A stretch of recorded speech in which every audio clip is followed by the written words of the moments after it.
मेरे YouTube channel पे आपका बहुत बहुत स्वागत है। तो इस वीडियो में हम देखने जा रहे हैं खान सवार द्वारा लिखा बिहार सामान्य ज्ञान और इडोटेरिया के द्वारा जो बुक निकाला गया है बिहार का जो जीके का, उस दोनों को कंबाइन हम देखेंगे। तो इसे कैसे देखेंगे, तो देखिए ये जो खान सर के जो बुक था उसमें और ये इडोटेरिया का बुक, दोनों में लगभग सेम फैक्ट्स को लिखा गया। और जो एक्स्ट्रा फैक्ट खान सर के बुक में जो था, ठीक है, इस बुक में, तो उसको मैंने ये रेड कलर से इसमें इंक्लूड कर दिया है, तो आपको कोई दिक्कत नहीं होगा। और लास्ट में ये आपका कहीं कहीं पे मैप वगैरह भी यूज़ किया गया है। और लास्ट में आपका जो खान सर का जो बुक है उसमें का क्वेश्चन जो है बहुत इम्पोर्टेंट है, जो आपका बीपीएससी का क्वेश्चन है। उसके बाद बीपीएससी असिस्टेंट वगैरह का जो क्वेश्चन रिपीट हो जाता है बीपीएससी में, आप देखेंगे लास्ट में हम इसको भी देखेंगे, ठीक है।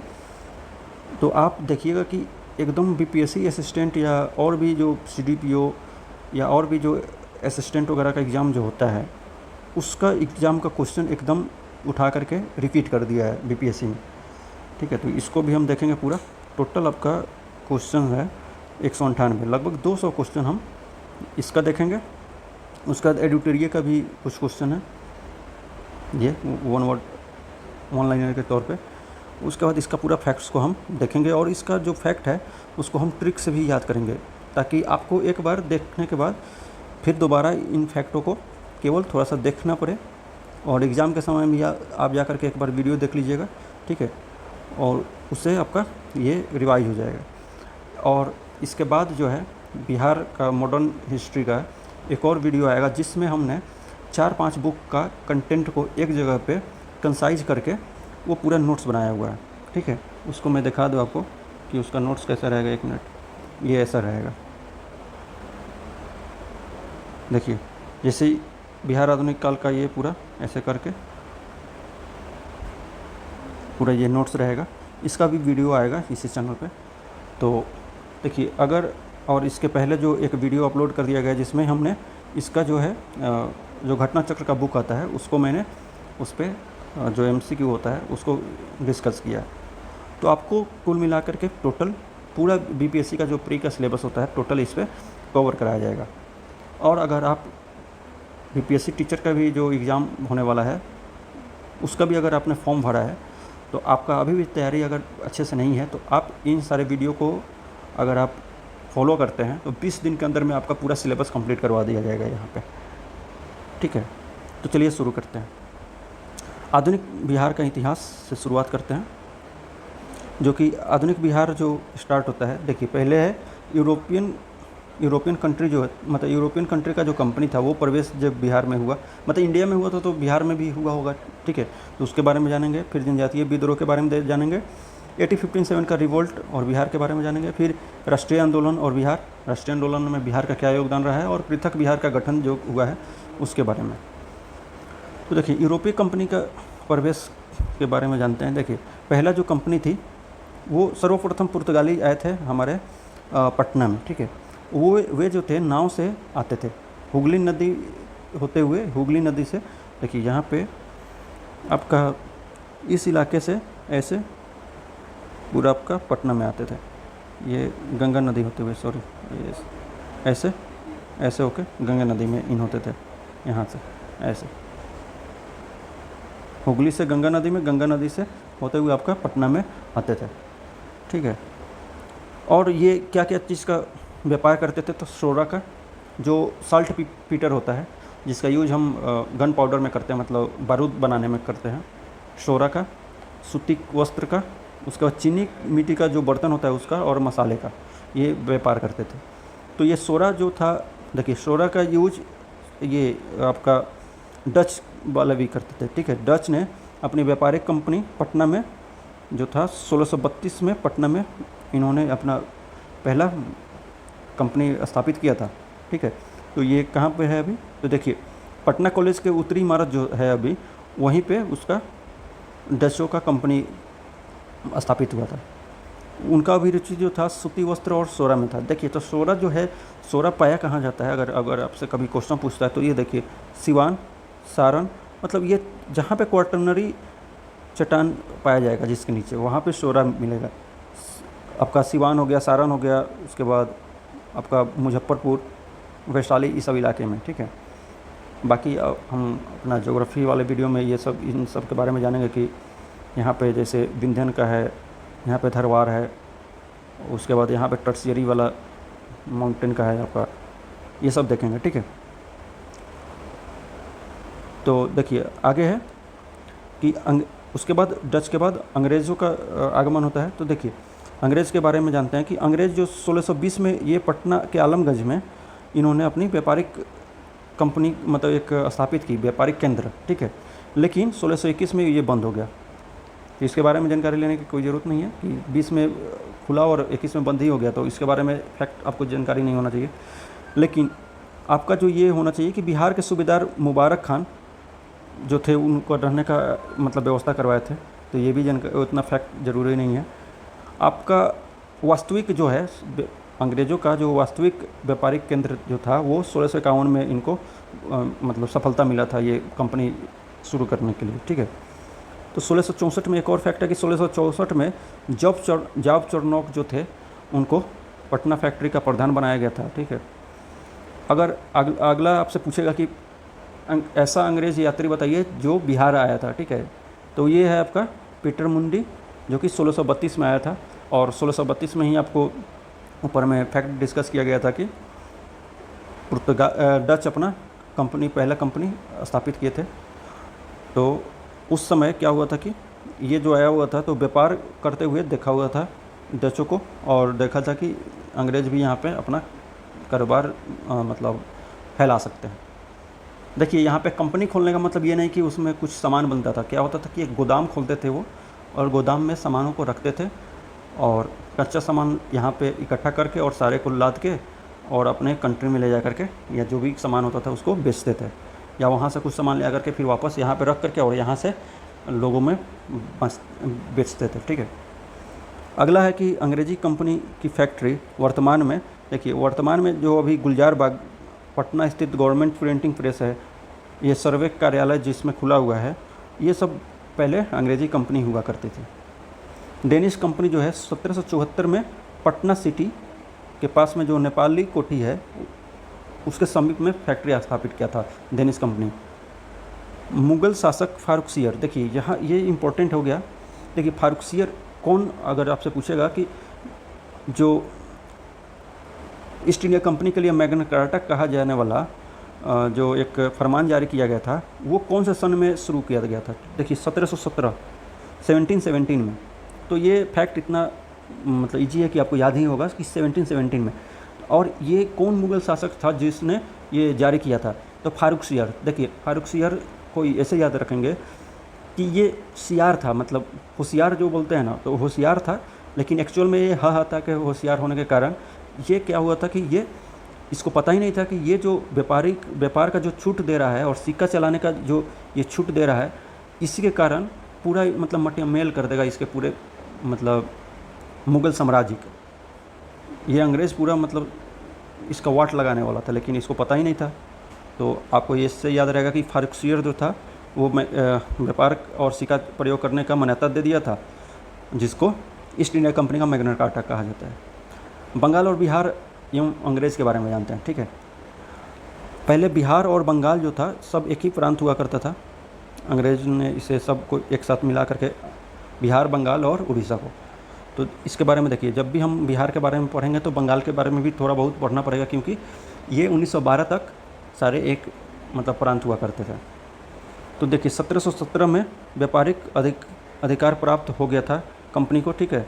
उसके बाद क्या होता है कि दूसरी ओर बंगाल के नवाब अलीवर्दी खान को भी क्या हुआ था कि मुग़लों से हट करके स्वतंत्र सत्ता इन्होंने स्थापित कर लिया था अपना।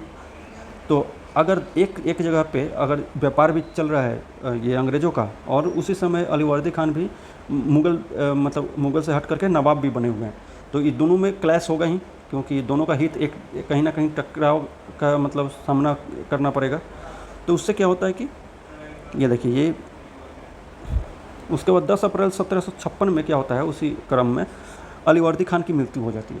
अगर देखिए जब भी अगर कोई पावरफुल अगर कोई राजा हो चाहे कोई भी शासक हो, अगर उसकी मृत्यु होती है उसके बाद क्या होता है कि चरमरा जाता है उसका सारा शासक, मतलब शासन व्यवस्था ही चरमरा जाता है। लेकिन क्या हुआ था कि ये 1752 में ही सिराजुद्दौला इसका पोता था, उसी को उत्तराधिकारी नियुक्त करके गया था, ठीक है, कि ये बोला था कि हमारे बाद ये हमारा पोता नवाब बनेगा।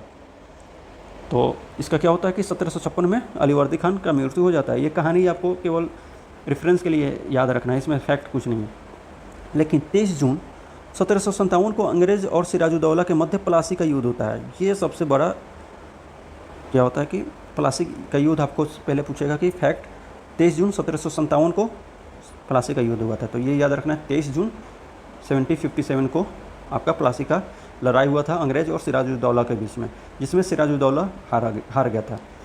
उसके बाद जैसे ये हारता है उसके बाद क्या होता है कि मीर जाफ़र को कठपुतली नवाब बनाया जाता है। देखिए उसके बाद मीर कासिम बनता है। तो इसको कैसे याद रखेंगे कि पहले कासिम बना था कि जाफ़र बना था। तो देखिए अल्फ़ाबेट में जब ABCD पढ़ते हैं तो जे के बाद के आता है। देखिए एक्चुअल में कासिम का स्पेलिंग होता है क्यू से, लेकिन हम यहाँ पे याद रखने के व्यू से रखेंगे कि के से कासिम होता है। तो जे के बाद के आता है, GHIJK, ठीक है। तो जे फॉर जाफ़र और के फॉर कासिम याद रखना है। तो पहले जाफ़र आया था फिर कासिम आया था अल्फ़ाबेटिकली। तो देखिए क्या होता है कि जिसमें प्लासी का युद्ध होता है उसमें सिराजुद्दौला हार जाता है और उसके बाद मार दिया जाता है उससे। उसके बाद क्या होता है कि मीर जाफ़र को कठपुतली नवाब बनाया जाता है। सारा शासन का बागडोर जो था वो अंग्रेज़ अपने हाथ में रखे थे, लेकिन इसको केवल एक कठपुतली के तौर पे रख देते हैं और उसको जो वहीं करना होता है जो अंग्रेज़ बोल रहे होते हैं।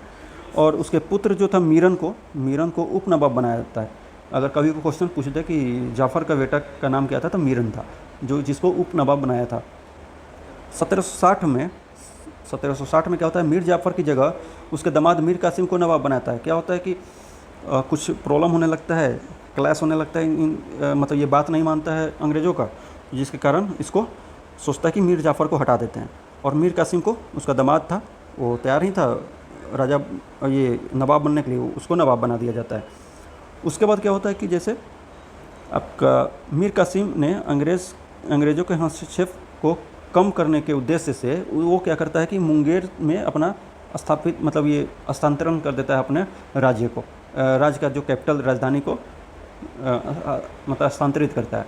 तो आपको पूछेगा कि किसने मुंगेर में अपना हस्तांतरण कर, मतलब राजधानी को हस्तांतरण करके मुंगेर में मतलब स्थापित किया था अपना राजधानी को। तो ये था मीर कासिम, ठीक है। ये लास्ट वाला जे के बाद के, मतलब जाफ़र के बाद के कासिम को जो बनाया था, कासिम को ये किया था। उसके बाद ये क्या करता है कि मुंगेर में तो स्थापित करता ही है अपना राजधानी को। उसके बाद क्या करता है कि वहाँ का जो स्थानीय व्यापारी थे उनका समाप्त कर देता है कर को, मतलब टैक्स को समाप्त कर देता है, टैक्स देता ही नहीं, मतलब बोलता है कि आपको देने की ज़रूरत ही नहीं है। ब्रिटिश व्यापारियों को परेशानी होने लगती है इस बातों में।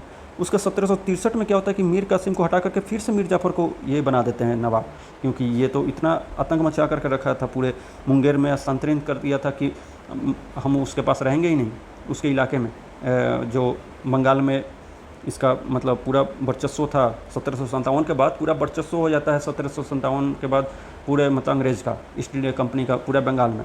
तो ये क्या करता है, बंगाल से हस्तांतरण करके अपना मुंगेर में शिफ्ट कर देता है राजधानी को, ताकि उससे बचे रहे। तो उसके बाद ये सब समझ के भाप करके और अंग्रेज़ क्या करता है कि मीर जाफ़र को फिर से नवाब बना देता है। तो उसी क्रम में क्या होता है कि 1763 में ये याद रखना है कि देखिए कोई भी नया बड़ा काम होने वाला है उससे पहले वाला साल बहुत इंपॉर्टेंट होता है, ठीक है। तो 1764 में बक्सर का युद्ध होगा, उससे पहले 1763, तो 1763 में ही उस 1764 का मतलब सारा जो प्लानिंग था वो कर दिया गया था। तो देखिए 1763 में मीर कासिम क्या करता है, पटना आया और पटना में अंग्रेज़ों फैक्ट्रियों पर अधिकार जमा लिया।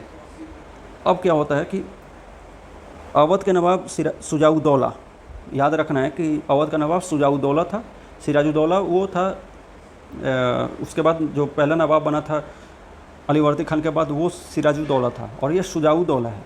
तो शुजाउद्दौला अवध का नवाब और प्लस में मुग़ल बादशाह शाह आलम द्वितीय ये दोनों मिलते हैं और उधर से मीर कासिम आकर के मतलब इनसे बात करता है और बोलता है कि हमें अंग्रेज़ों के खिलाफ़ कुछ ना कुछ करना चाहिए। तो ये तीनों मिल करके संयुक्त सेना बनाते हैं और अंग्रेज़ की तरफ से आपका हेक्टर मुनरो उसका नेतृत्व कर रहा होता है उसके सेना का, अंग्रेज़ों के सेना का। उसके बाद 22 अक्टूबर 1764 को बक्सर का युद्ध होता है। बक्सर का युद्ध को ऐसे याद रखना है कि बक्सर के युद्ध में क्या करता है कि सारा मुग़ल साम्राज्य को और पूरा मतलब जितना भी मतलब ये छोटे मोटे लोग थे इन सबको बॉक्स में बंद करके अंग्रेज़ दफ़ा कर देता है। उसका 1764 से पूरा मतलब लगभग इस इलाके में पूरा बिहार, बंगाल और उड़ीसा वाला इलाका में पूरा एक छत्र राज्य कर रहा होता है। इस युद्ध में संयुक्त सेना जो था शुजाउद्दौला, शाह आलम द्वितीय और मीर कासिम का, इस सब का हार हो जाता है। तो जब हार होगा तो कुछ ना कुछ संधि करना ही पड़ेगा। तो संधि इन लोगों का होता है 12 अगस्त 1765 को। तो कोई भी बड़ा काम होगा अगस्त में शुरू होगा, ठीक है। और जो भी मतलब जैसे मार्च करने वाला होगा तो सब मार्च में होगा, कहीं भी आना जाना हो तो वो सब मार्च में काम होगा। तो इससे एक रेफरेंस याद रखने के लिए ये बताया जा रहा है आपको। तो देखिए 12 अगस्त 1765 को इलाहाबाद की संधि होती है। तो देखिए बिहार का प्रशासन चलाने के लिए उसी समय क्या होता है कि बिहार का प्रशासन चलाने के लिए एक नायब नजीम का एक नया पद मतलब शुरू किया जाता है, जिसमें कंपनी के मन का एक आदमी को मतलब उसके पसंद का एक आदमी को बैठाया जाता है, उसको कंपनी के द्वारा भरा जाता है, ठीक है। ये आपका खान सर के बुक का वो एक्स्ट्रा फैक्ट है। बाकी सारा फैक्ट उसमें और इसमें दोनों में सेम ही है। उसके बाद क्या करता है कि 26 बोलता है कि 26 लाख हम आपको देंगे। शाह आलम द्वितीय को बोलता है कि 26 लाख आपको प्रति वर्ष आपको मिलेगा। इसके बदले आपको बिहार, बंगाल और उड़ीसा का दीवानी हमको देना पड़ेगा, मतलब टैक्स वसूलने का, लगान वसूलने का अधिकार देना पड़ेगा। तो इनको तो देना ही पड़ता। अगर ये बोलता कि 26 लाख नहीं देने का तब भी देते, लेकिन दिक्कत ये था कि शाह आलम द्वितीय के समय इतना भी मुग़ल शासन इतना भी ख़राब नहीं हुआ था, मतलब इतना भी छोटा नहीं हुआ था कि इसको मतलब नज़रअंदाज कर सके। इस समय इतना मुग़ल शासन जो था इतना ख़राब भी नहीं हुआ था। उस समय विद्रोह भी हो सकता था अगर इसको कुछ भी दिक्कत होता तो इसलिए सोचा कि आप अपने जगह पे बने रहिए, आप राजा हैं तो आपको कुछ रुपया दिया जाएगा उसके एवज में, और आप हमको दीवानी दे दीजिए बिहार, बंगाल और उड़ीसा का। 1766 में क्या होता है, पटना स्थित अंग्रेजी फैक्ट्री के मुख्य अधिकारी मिडल्टन को राजा धीरज नारायण और राजा सिताब राय के साथ एक प्रशासनिक मंडल का सदस्य बनाया गया, ठीक है। देखिए तो कौन कौन था इसमें आपका 1766 में एक अंग्रेजी फैक्ट्री का मुख्य अधिकारी जो मिडल्टन नाम का था। मिडल्टन से मिडल याद रखना है, मिडल बीच में का। तो वो क्या करता है कि धीरज नारायण और सिताब राय दोनों के बीच में मतलब एक अंग्रेजी मुख्य अधिकारी को मिला करके एक प्रशासनिक मंडल बनाया जाता है। उसमें 1767 में क्या होता है कि धीरज नारायण को हटा करके सिताब राय को वहाँ का नायब दीवान बना दिया जाता है। सामान्य प्रशासन, नायब दीवान का काम था कि सामान्य प्रशासन देखे। 1770 में लगान परिषद का गठन किया जाता है, जिसका अध्यक्ष आपका जेम्स अलेक्जेंडर था। तो आपको ये जेम्स अलेक्जेंडर सिंपल याद रखना है कि लगान परिषद 1770 में जो हुआ था उसका अध्यक्ष कौन था, जेम्स अलेक्जेंडर, जिसका काम था ये अध्यक्ष मतलब ये क्या करता था, लगान परिषद लगान वसूली करता था। बिहार में देखिए 1770 में ही क्या होता है कि भीषण अकाल आता है। कहाँ पे, पटना में, भागलपुर में, दरभंगा, पूर्णिया में बहुत भारी अकाल आता है। और उसके बाद क्या होता है कि 13 साल के अंदर में ही फिर से एक बार और अकाल आता है। तो क्या होता है कि अकाल जब इतना बार बार आने के कारण उस समय जॉन सोर करके एक जॉन सोर अधिकारी था, वो पूरा इन्वेस्टिगेट करता है कि क्या हो रहा है ऐसा, मतलब अकाल बार बार क्यों आ रहा है। और वो सुझाव देता है कि आपको एक अनागार बनाना चाहिए जिसमें अन्न को स्टोर कर दिया जा सके, और जब ऐसा अकाल का मतलब माहौल बने उस समय उस अनागार से निकाल के अन्न को डिस्ट्रीब्यूट कर दिया जाए पूरे इलाके में। तो क्या होता है कि जॉन सोर, देखिए क्या होता है कि इसको कैसे याद रखना है जॉन सोर। तो देखिए जब भी अकाल पड़ेगा तो मतलब चारों ओर शोर रहेगा, मतलब चारों ओर शोर शराबा रहेगा, जिसके कारण क्या होगा कि इसमें कोई ना कोई एक शोर करेगा। तो ये जॉन सोर क्या करता है कि मतलब अपना बात रखने के लिए और ज़्यादा शोर करता है। तो शोर से याद रखना है कि जॉन सोर मतलब चिल्ला करके बोलता है कि आपको एक अनागार मतलब बनवाना चाहिए। उसी के कारण क्या होता है 1784 में ब्रिटिश इंजीनियर जॉन गास्टिन नाम का एक इंजीनियर होता है, वो गोलघर का ही नाम मतलब ये निर्माण करता है गोलघर का। देखिए गास्टिन से याद रखना, स्टोन के टाइप का वो गोलघर है, तो आपको ये गास्टिन से याद रहेगा कि गोलघर का जो बनाया था वो गास्टिन बनाया था। आपका अगला है कि 1760 में, देखिए ये एक्स्ट्रा फैक्ट दिया हुआ था इसलिए मैं डिस्कस कर रहा हूँ, ये उतना इंपॉर्टेंट नहीं है। शाह आलम द्वितीय को 1760 में शाह आलम द्वितीय क्या करता है कि फिर से प्रयास करता है, वो पूरा 1757 में जब प्लासी के बाद का बात है ये। उसके बाद क्या होता है कि ये कैप्टन नॉक्स इसको भगा देता है यहाँ से। उसका 1760 में क्या होता है कि फैक्ट्री में राजाभिषेक होता है शाह आलम द्वितीय का, उसी समय नाम रख लेता है अपना ये शाह आलम द्वितीय। उसके बाद ये कुछ एक्स्ट्रा फैक्ट नहीं है उतना इंपॉर्टेंट। 1790 में क्या होता है कि पटना का प्रथम अंग्रेज मजिस्ट्रेट कौन बनता है? चार्ल्स फ्रांसिस ग्रैंड बनता है। पटना का प्रथम अंग्रेज मजिस्ट्रेट, जब भी प्रथम लगे तो ये क्वेश्चन इंपॉर्टेंट हो जाता है, आपको ये फैक्ट इंपॉर्टेंट हो जाता है। तो चार्ल्स फ्रांसिस ग्रैंड जो था, ये आपका ग्रैंड आदमी था, मतलब बड़ा कुछ भौकाल वाला आदमी होगा, इसलिए इसका मतलब इसको प्रथम अंग्रेज मजिस्ट्रेट बनाया जाता है, तो इससे याद रखिएगा एक। देखिए उसके बाद जनजातीय विद्रोह होता है। तो जनजातीय विद्रोह होने का कारण था कि जैसे राजनीतिक, आर्थिक, धार्मिक हस्तक्षेप जो हो रहा था इन लोगों के मतलब समुदाय के अंदर में, जिसके कारण जनजातीय विद्रोह होता है। इसमें आपको सिंपल पहले एक बार फैक्ट को देख लेते हैं, उसके बाद जो इम्पोर्टेंट संथाल विद्रोह था, मुंडा विद्रोह था, उसको हम डिस्कस करेंगे पूरी डिटेल में। उसके बाद क्या होता है कि देखिए विद्रोह में ये विद्रोह है, वर्ष है और क्षेत्र है, और उसका नेतृत्व करता है। तो तमार विद्रोह छोटा नागपुर में 1789 से 94 के बीच में हुआ था। उसके बाद चेरो विद्रोह, देखिए चेरो से चारा याद रखिए, और भूषण से भूसा याद रखिए। चेरो का नेतृत्वकर्ता कौन था? भूषण, मतलब भूसा, ठीक है। तो चारा का मतलब ये होता है जो मतलब ये जानवर को खिलाया जाता है, ये पशु को, और भूसा का मतलब ही भूसा खिलाया ही जाता है, ठीक है। तो दोनों आपको केवल आपको रिलेट करना है एक बार, ठीक है, और आपको वहाँ पे फैक्ट मिलेगा तो आप इसका आंसर खोज पा रहे होंगे। वहाँ पे MCQ में आपको कोई ना कोई एक मिलेगा और रिलेट कर पा रहे होंगे, उस समय आराम से टिक कर लीजिएगा। ये जो था पलामू वाला इलाका में चेरो विद्रोह था। यहाँ पे देखिए पलामू ये है, पलामू जो पहले ये जो पूरा है आपका बिहार का नक्शा है, जब झारखंड भी हुआ करता था बिहार के साथ इंक्लूड। तो ये चेरो यहाँ पे था। कोल विद्रोह हजारीबाग वाला इलाके में कोल और मुंडा विद्रोह, और संथाल का जो था ये आपका साहिबगंज और भागलपुर वाला इलाका में संथाल विद्रोह था।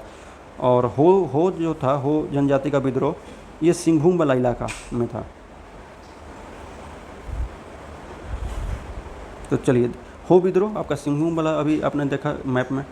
कोल विद्रोह जो था, देखिए कोल विद्रोह आपका छोटा नागपुर में था, उसका बुद्धो भगत था। ये देखिए बुद्धों से याद रखना है कि बुद्धू लोग जो होते हैं वो काल पे बात को टालते हैं। कोई भी काम करना होता है बोलते हैं काल, ठीक है, कल करेंगे। तो कोल से काल को आपको रिलेट करना है, इसको मिलाना है कि कोल और काल एक जैसा। उसके बाद वो बुद्धू जो आदमी होता है वो अगले दिन पे उसको टालते रहता है, ठीक है। या ऐसा भी याद रखना कि भगत जो होता है, जो भागता होता है, जो मतलब झाड़ फूँक करते हैं, वो भगत होते हैं, ठीक है। तो वो क्या करते हैं कि काल का निवारण करते हैं, ठीक है।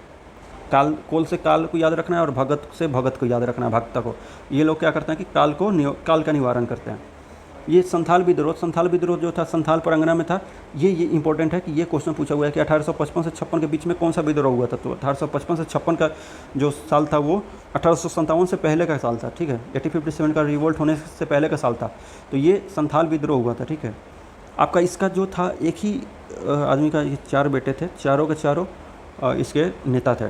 सिद्धू, कानू, चांद भैरव। इसको डायरेक्ट याद रखना है आपको, ये क्वेश्चन पूछता है आपको, ठीक है। ये BPSC में पूछा भी हुआ है कि सिद्धू, कानू, चांद भैरव किससे रिलेटेड है, तो संथाल विद्रोह से। एक भी और क्वेश्चन पूछा हुआ है संथाल विद्रोह के नेता कौन कौन थे, तो सिद्धू और कानू का भी नाम दिया हुआ था नीचे, उसका आपको टिक करना था।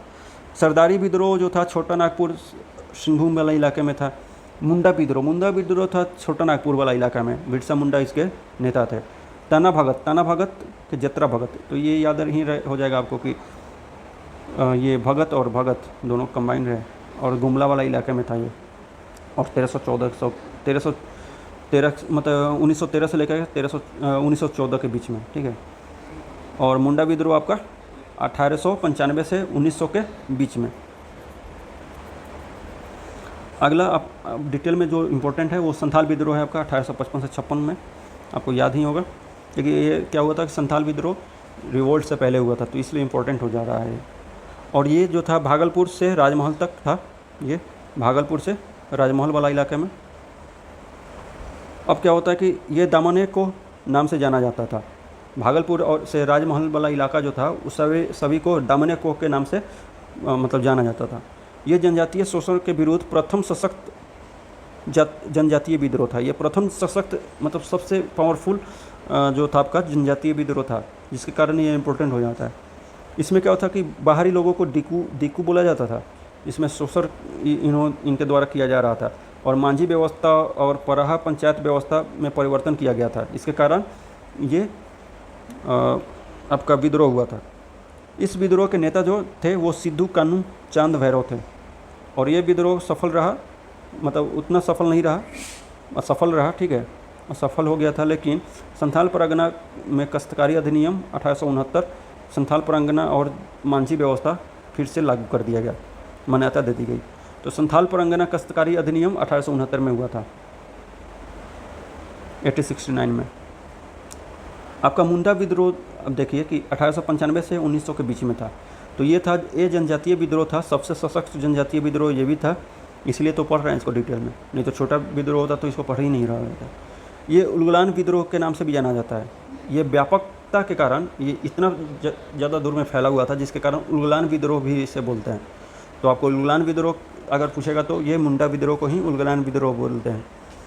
इसमें क्या था कि खुनकटी व्यवस्था में परिवर्तन होने के कारण बाहरी लोगों के द्वारा और शोषण भी किया जा रहा था, और धार्मिक मामलों में हस्तक्षेप भी किया जा रहा था, जिसके कारण ये विद्रोह फैला था।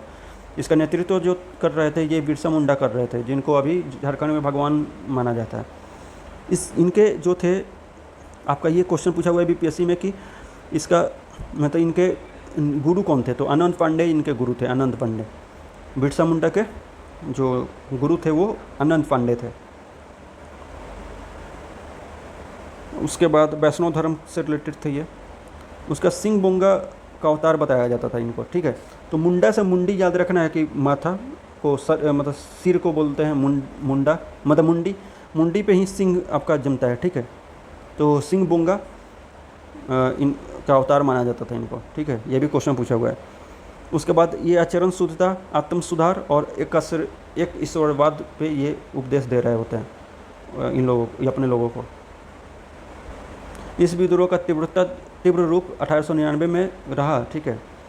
उसके बाद 3 फरवरी को क्या होता है कि 1900 में बिरसा मुंडा को गिरफ्तार कर लिया जाता है, और 9 जून 1900 को हैजा के कारण इनकी मृत्यु हो जाती है। तो 9 जून 1900 में इनकी मृत्यु हो जाती है।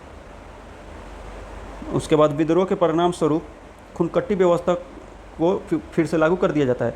ये इंपॉर्टेंट है, ये क्वेश्चन पूछा हुआ है कि छोटा नागपुर काश्तकारी अधिनियम कब पारित हुआ था, तो ये हुआ था 1908 में। खुनकट्टी वाला जो व्यवस्था फिर से लागू किया था, तो ये किसके तहत हुआ था, तो छोटा नागपुर काश्तकारी अधिनियम के तहत। तो छोटा नागपुर काश्तकारी अधिनियम आपका 1908 का याद रखना है। उसके बाद 1857 का रिवोल्ट देखते हैं। 1857 रिवोल्ट से पहले आपको कुछ विद्रोह हुआ था, उसके बारे में जानते हैं, ठीक है। वहाबी आंदोलन हुआ था। वहाबी आंदोलन एक्चुअल में ये अब्दुल अल वहाब जो अरब के थे, इनके द्वारा इसका प्रारंभ किया गया था। तो जो भी मुस्लिम शासक जो हुआ करते थे वो अरब वाले इलाके में, और वहाँ पे जो भी मतलब कुछ हलचल होता था उसका प्रभाव आपके बिहार मतलब आपके इंडिया पे भी पड़ता था। तो इंडिया में पड़ेगा तो फिर बिहार तो अच्छी तरह रहेगा ही नहीं। तो भारत में इसको सर सैयद अहमद बरेलवी जो राय बरेली के थे, ये क्या करते हैं कि इसका नेतृत्व करते हैं भारत में। और ये धार्मिक मतलब ये किस चीज़ के लिए था, तो ये धार्मिक सुधार के लिए पहले ये शुरू किया गया था वहाबी आंदोलन। लेकिन बाद में ये क्या होता है कि राजनीतिक मतलब रंग ले लेता है और आंदोलन में बदल जाता है, जिसके कारण क्या होता है कि इसका प्रथम केंद्र जो था सितना में था, जो कि पश्चिमोत्तर सीमा पर था, जैसे ये आपका पाकिस्तान और अफ़गानिस्तान वाला इलाका में, क्योंकि वो सब पूरा अखंड भारत का ही पार्ट था उस समय। तो सितना वाला इलाका में ये पहला केंद्र बनता है, और दूसरा केंद्र आपका पटना में बनता है। इसलिए ये वहाबी आंदोलन इंपॉर्टेंट हो जाता है बिहार हिस्ट्री में। दूसरा केंद्र पटना में ये क्या करता था, वॉलंटियर लोगों को मतलब और धन को यहाँ से सितना में भेजा जाता था। शाह अहमद बरेलवी जो थे वो क्या होता है कि 1860 के दशक में मतलब पटना में आए रहते हैं, उसी के कारण ये केंद्र रहता है। तो आपसे क्वेश्चन पूछा हुआ है बीपीएससी में कि 80-60 के समय में कौन सा मतलब कौन से आंदोलन का बिहार केंद्र हुआ करता था उस समय। तो 1860 वाला समय में आपका यहीं वहाबी आंदोलन हुआ था, तो वहाबी आंदोलन उसका आंसर हो जाएगा। इसका जो सैयद अहमद बरेलवी जो थे 4 प्रतिनिधि चुने थे इन्होंने, इनायत अली, विलायत अली और फ़रहत अली। इस तीनों को आपको याद रखना है, इनायत अली, विलायत अली और फ़रहत अली और मोहम्मद हुसैन। मोहम्मद हुसैन भगवान को ही बोला जाता है मुस्लिम लोगों में, तो हुसैन तो रहेंगे ही, मोहम्मद हुसैन। उसके बाद आपका इनायत अली और विलायत अली और फ़रहत अली, तीनों में अली है। इस तरह से आपको थोड़ा सा करके रिलेट करके याद रखना पड़ेगा। ये 1860 के दशक में हुआ था ये आंदोलन, ये याद रखना है। नुनिया विद्रोह क्या होता है कि सोरा जो बना रहे होते हैं, देखिए सॉल्ट पीपर, आपको याद रखना है कि नुनिया विद्रोह में क्या था, तो सॉल्ट पीटर से, सॉल्ट का मतलब ही होता है, सॉल्ट का हिंदी होता है नमक, तो नून भी होता है, बिहार में नून बोलते हैं। तो नुनिया विद्रोह जो था वो सोरा से रिलेटेड था, और सोरा का उपयोग जो था बारूद बनाने में किया जाता था। और सोरा उत्पादन मुजफ्फरपुर, मैंने पहले ही बताया था, मुजफ्फरपुर, सारण, हाजीपुर, पूर्णिया। देखिए ये मुजफ्फरपुर, उसका सारण वैशाली वाला इलाका, हाजीपुर वाला इलाका, और पूर्णिया में भी इसका होता था, ठीक है। उसके बाद बिचौलिया, ये क्या मतलब ये हुआ क्यों था, तो ये क्या करते थे कि देखिए अभी भी क्या होता है कि किसान से कोई भी अनाज खरीद के जो बिचवनिया होता है वो ज़्यादा रुपया कमाता है, बिचौलिया।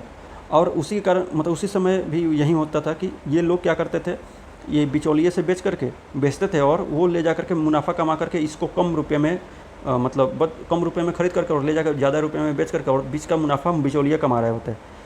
उसके बाद क्या होता है कि ये लोग अब उस तरह से देख करके ये लोग डायरेक्ट ये अपना माल बेचना शुरू कर देते हैं, बिचौलियों को बाईपास करके, जिसके कारण ये विद्रोह मतलब इससे रोका जाता है अंग्रेज़ों के द्वारा। अंग्रेज़ों ने इस पर रोक लगा दी, जिसके कारण ये विद्रोह फैल जाता है। अंततः क्या होता है कि ये विद्रोह को दबा दिया जाता है।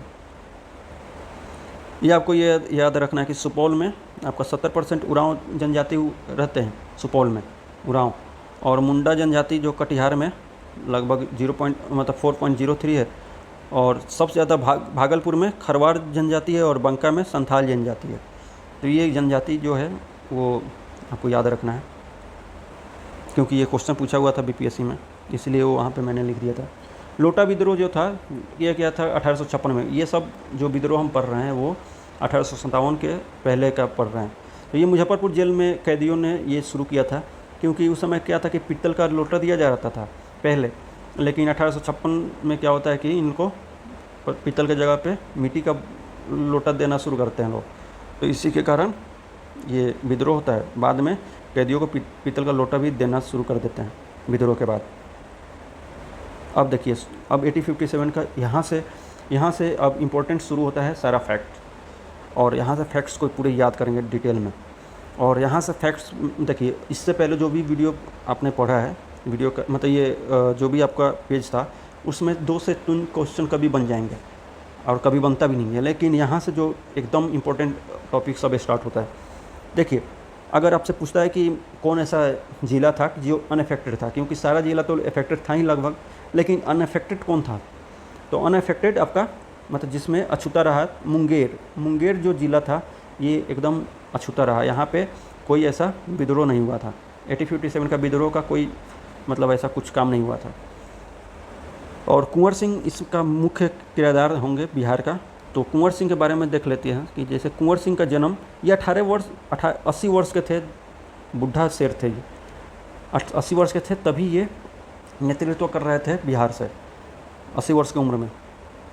देखिए, और 1780 में इनका जन्म होता है। 80 वर्ष के थे और 1780 में इनका जन्म अगर पूछता है कि कभी, देखिए बहुत सारा फैक्ट्स पूछ चुका है अभी कि ये मतलब कहाँ के निवासी थे या किसने मतलब रिवोल्ट को बिहार में नेतृत्व किया, ये सब का क्वेश्चन पूछ दिया गया है। अब बीपीएससी का जिस तरह से पैटर्न मतलब बदल रहा है उसमें क्या होता है कि ये सब इंपॉर्टेंट हो जा रहा है कि इनका जन्म जो था 1780 में था, तो 80 वर्ष की उम्र में थे ये, इन्होंने नेतृत्व किया था, और 1780 में इनका जन्म हुआ था जगदीशपुर के भोजपुर में, जगदीशपुर जो भोजपुर ज़िला में है अभी। आपका इनके पिता का नाम साहबजादा सिंह था, साहबजादा सिंह। यह परमार राजपूत उज्जैन से आए हुए थे और यहाँ पे बसे हुए थे। साहबजादा सिंह के पिता आए हुए थे यहाँ पे, ठीक है।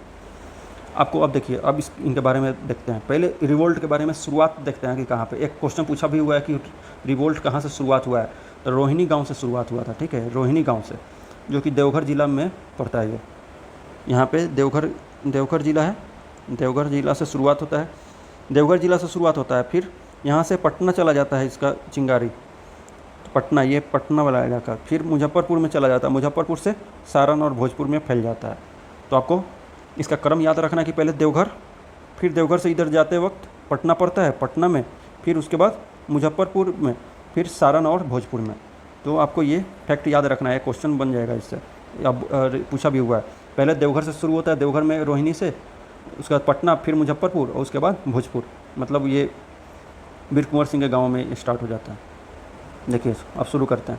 1857 में क्या होता है कि 12 जून 1857 को, 1857 को 12 जून को देवघर जिला के रोहिणी गांव में 32वीं इन्फेंट्री रेजिमेंट काम कर रही होती है। उस समय उन लोगों में क्या होता है, सैनिकों में विद्रोह फैल जाता है। लेफ्टिनेंट नॉर्मन लेस्ली और डॉक्टर सर्जन जो थे, डॉक्टर ग्रांट, ये मारे गए इस विद्रोह में। तो इसमें कौन कौन मारा था देखिए, लेस्ली मतलब लेस कर दिया जा रहा है, मतलब मार के सुला देंगे, मतलब लेस हो गया। तो लेस्ली इसमें ख़त्म हो जाता है, मर जाता है। और ग्रांट को स्वर्ग ग्रांट करा दिया जाता है, मतलब ग्रांट मतलब दे देना, मतलब स्वर्ग को मतलब प्यारा करा दिया जाता है इन्हें। तो इसमें मरा कौन कौन था, एक लेस्ली मतलब लेस कर दिया गया था उससे, और एक ग्रांट मतलब उसको स्वर्ग ग्रांट करा दिया गया था। इससे आपको थोड़ा सा रिलेट करके याद रखना है कि 2 आदमी का मौत हुआ था इसमें। लेफ्टिनेंट जो था नॉर्मन लेस्ली लेस कर दिया गया था, और ग्रांट को मार दिया गया था, मतलब उसको स्वर्ग ग्रांट करा दिया गया था। रोहिणी के विद्रोह को मेजर मैकडोनाल्ड द्वारा दबा दिया जाता है। अब मैकडोनाल्ड जो है, अभी भी मैकडोनाल्ड प्रचलित है, तो मैकडोनाल्ड को उस समय भी याद रखना है कि उस समय भी मैकडोनाल्ड जो था वो बचा रह गया था, मतलब वो दबाया था। तो जब भी दबाया होगा रिवोल्ट को, तो वो जिंदा हो रहा होगा। तो मेजर मैकडोनाल्ड इसे दबाया था, और विद्रोहियों सैनिकों को फांसी दे दिया गया। ये तो सब जगह पर किया जाएगा। देखिए, पटना में विद्रोह का नेतृत्व 3 जुलाई को पटना सिटी के पुस्तक विक्रेता पीर अली ने किया था। आपको पूछेगा पटना या पटना सिटी से कौन मतलब नेतृत्व किया था विद्रोह का, तो पीर अली। वो क्या थे, तो पुस्तक विक्रेता थे। इस समय क्या होता कि इसमें आर लॉयल को मार दिया जाता है, डॉक्टर आर लॉयल को। देखिए, जो भी लॉयल मतलब सरकार के लिए लॉयल था, उसको मारना जरूरी था, इसलिए इसको मार दिया जाता है। परंतु कमिश्नर टेलर जो था, ये विद्रोह को दबा देता है। अब इसको कैसे दबा देता है, इसका मतलब कैसे याद रखना है कि जैसे अभी भी पटना में क्या होता है कि बालू खनन जब होता है, तो टेलर से यूज़ किया जाता है उसको निकालने के लिए बालू को। तो उसी बालू को याद रखिए कि टेलर से निकाला जाता है। तो पटना में जो हुआ था ये रिवोल्ट, उसमें दबा दिया गया था सभी को, जो भी मरे हुए थे उस सबको ले जाकर दबा दिया गया था, मतलब सारा कैप्चर कर लिया गया था। टेलर ने ये कैप्चर किया था, ठीक है। तो अभी भी क्या होता है कि टेलर काफ़ी सारा यूज हो रहा होता है। वो पटना का जो ये गांधी सेतु के नीचे आप देखेंगे कि वहाँ पे बालू खनन जब होता है तब टेलर, तो जो पटना का जो था आपका, पटना का विद्रोह को कौन दबाया था, तो टेलर ने दबाया था, ठीक है। और 17 व्यक्ति को फांसी दे दिया गया था उस समय, पीर अली सहित। 25 जुलाई को पटना के बाद मुजफ्फरपुर में, 25 जुलाई 1857 को मुजफ्फरपुर में असंतुष्ट सैनिकों ने अंग्रेजी अधिकारियों की हत्या कर दी। उसके बाद दानापुर वाला कैंट अभी भी है, तो उस समय भी रेजिमेंट था, तो इस सैनिकों ने भी विद्रोह कर दिया। और शाहबाद जिला जो भोजपुर में है, ज़िले में प्रवेश कर जगदीशपुर के जमींदार बाबू कुंवर सिंह, अब एंट्री होता है हीरो का, विद्रोह का प्रारंभ करते हैं। 30 जुलाई को सरकार ने तत्कालीन जो एरिया था सारण, तिरहुत, चंपारण और पटना वाला इलाका में शासन मतलब ये सैनिक शासन लागू कर देता है। ये जो पटना वाला इलाका है, ये सब पटना, चंपारण, तिरहुत वाला इलाका, मुजफ्फरपुर, सीतामढ़ी, सब में सैनिक शासन लागू कर दिया जाता है, मतलब सैनिक को तैनात कर दिया गया होगा वहाँ पे। उसके बाद एक झुंड भागलपुर तथा गया पहुंचकर जेल से 400 लोगों को छोड़ा देता है, मुक्त करा देता है, और टिकरी राज को मतलब लूट करके 10,000 रुपये लूट लेता है वहाँ से। तो ये अगर आपसे क्वेश्चन पूछेगा किस राज्य को वहाँ पे लूटा गया था भागलपुर में, तो वो टिकरी राज को लूटा गया था। 1857 रिवोल्ट के समय जगदीशपुर के जमींदार बाबू कुंवर सिंह बिहार में हुए 1857 के क्रांति के नेतृत्व प्रदान किया। ये कमिश्नर टेलर इनको क्या था कि भेंट करने के लिए भी बुलाया था, लेकिन इन्होंने मना कर दिया था, क्योंकि ये टेलर जो था मतलब अंग्रेज़ ने क्या किया था कि मौलवी अहमदुल्ला, जिनको ये क्वेश्चन पूछा हुआ है कि मौलवी अहमदुल्ला को अंग्रेज़ों का मतलब एकदम कट्टर दुश्मन माना जाता था। इससे इनको विश्वासघात किया गया था, इनको मदद करने के लिए बोला गया था, लेकिन नहीं मदद करके इनको घूस दे करके मरवा दिया गया था वहीं के लोकल आदमी से। तो उसी को देख करते हुए वीर कुंवर सिंह भी सोचे कि हमको भी ऐसे निपटा दिया जाएगा। तो ये कमिश्नर टेलर से मिलने का जो भेंट का प्रस्ताव था उसको ठुकरा देते हैं। उसके बाद क्या होता है कि जगदीशपुर में क्या होता है कि बंदूकों और गोला बारूद के बनाने का कारखाना स्थापित करते हैं ये वीर कुंवर सिंह। और 27 जुलाई 1857 को आरा पर अधिकार कर लेता है। मतलब इन लोग का पूरा मिल करके ये लोग 27 जुलाई 1857 को आरा पर अधिकार कर लेते हैं ये। उसके बाद आरा में हुए संघर्ष में कैप्टन दानवर मारा गया। जो देखिए दानवर से आपको याद रखना है, दानव जो दानव रहेगा वो मारा ही जाएगा। तो कौन मारा था? दानवर मारा गया था उस समय। उसके बाद उस समय क्या होता है कि कुंवर सिंह को वो छोड़ना पड़ता है आरा, और रीवा और बंदा के रास्ते होते हुए लखनऊ ये पहुँचते हैं। और अवध के साथ आजमगढ़ जिला का फरमान, ये सब इम्पोर्टेंट नहीं है उतना। यहाँ पे इम्पोर्टेंट है कि वीर कुंवर सिंह जो थे नाना साहब के साथ मिलकर के कानपुर में अंग्रेज़ों से युद्ध लड़ा था इन्होंने, और आजमगढ़ में भी ये अंग्रेज़ों को पराजित किया था इन्होंने। उसके बाद क्या होता है कि 22 अप्रैल को ये वापस लौट रहे होते हैं। उसी समय कैप्टन ली ग्रांट, देखिए यहाँ भी ग्रांट है, तो ये कोई बड़ा आदमी होगा, ये इसका मतलब बड़ा आदमी होगा, इसका मतलब कि ये जिंदा रह जाएगा, ली ग्रांट मरेगा नहीं इसमें। तो देखिए ये 22 अप्रैल को याद रखना है कि कब वापस आए। तो ये भी क्वेश्चन पूछा हुआ है कि 22 अप्रैल किस तारीख को ये वापस आए। तो ये वापस लौट रहे थे कब? 22 अप्रैल 1858 को। 22 अप्रैल 1858 को ये वापस आ रहे थे वीर कुंवर सिंह।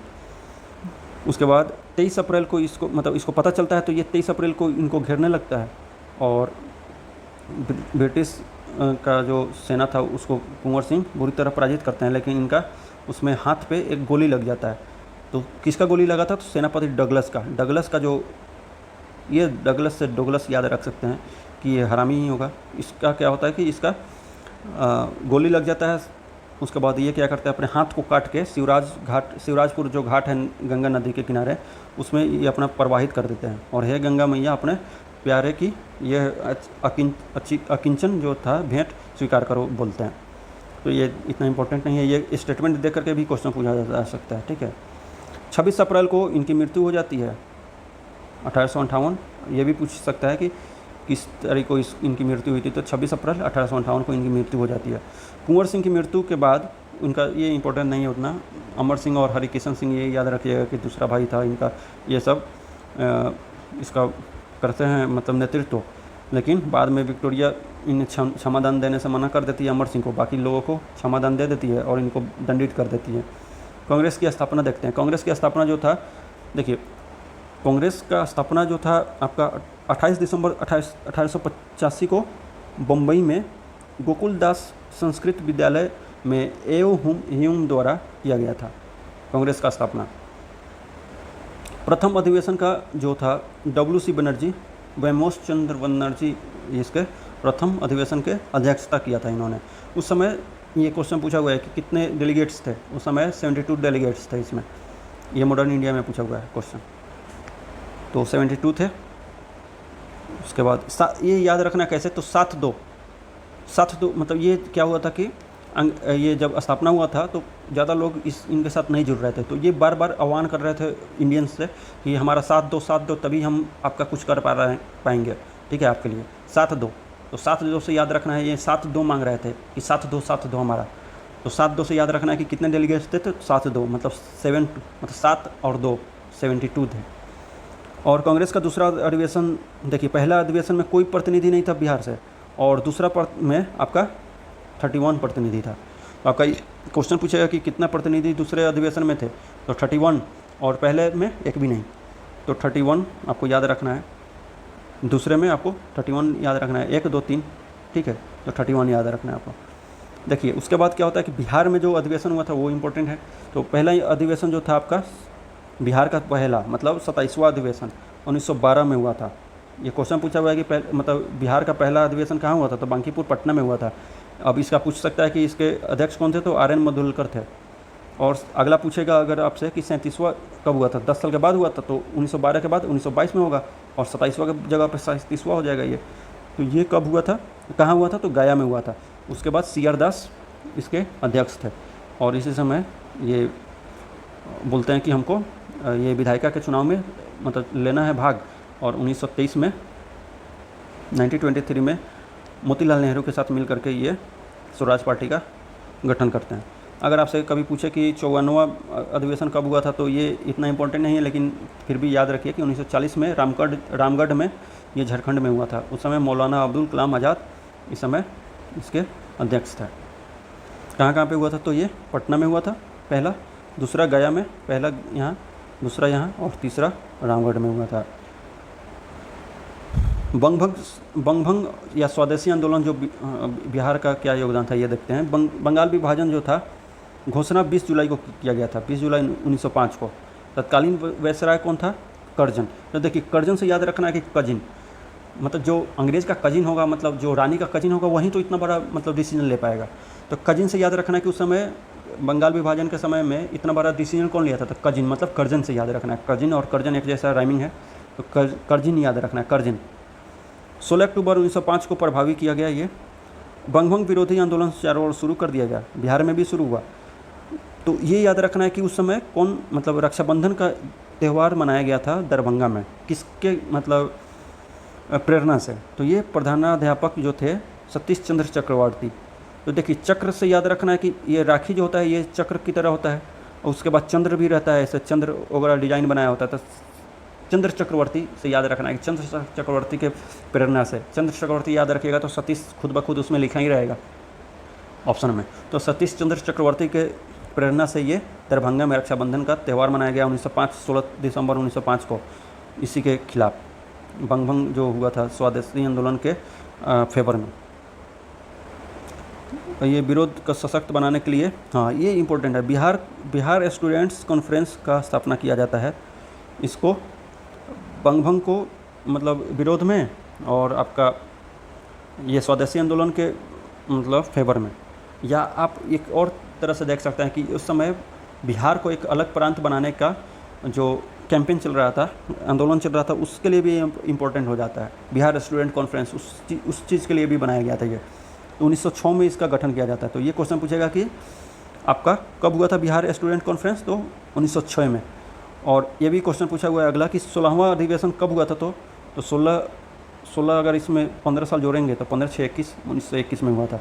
ये आपसे पूछेगा कि 1921 में कौन सा अधिवेशन हुआ था, तो आपको ये भी पता होना चाहिए कि 1906 में ये आपका इसका गठन हुआ था। तो 1906 में 16वां अधिवेशन 15 साल बाद होगा, तो 1906 में जब हुआ था पहला, तो 15 साल बाद मतलब 1921 में 16वां अधिवेशन होगा आपका।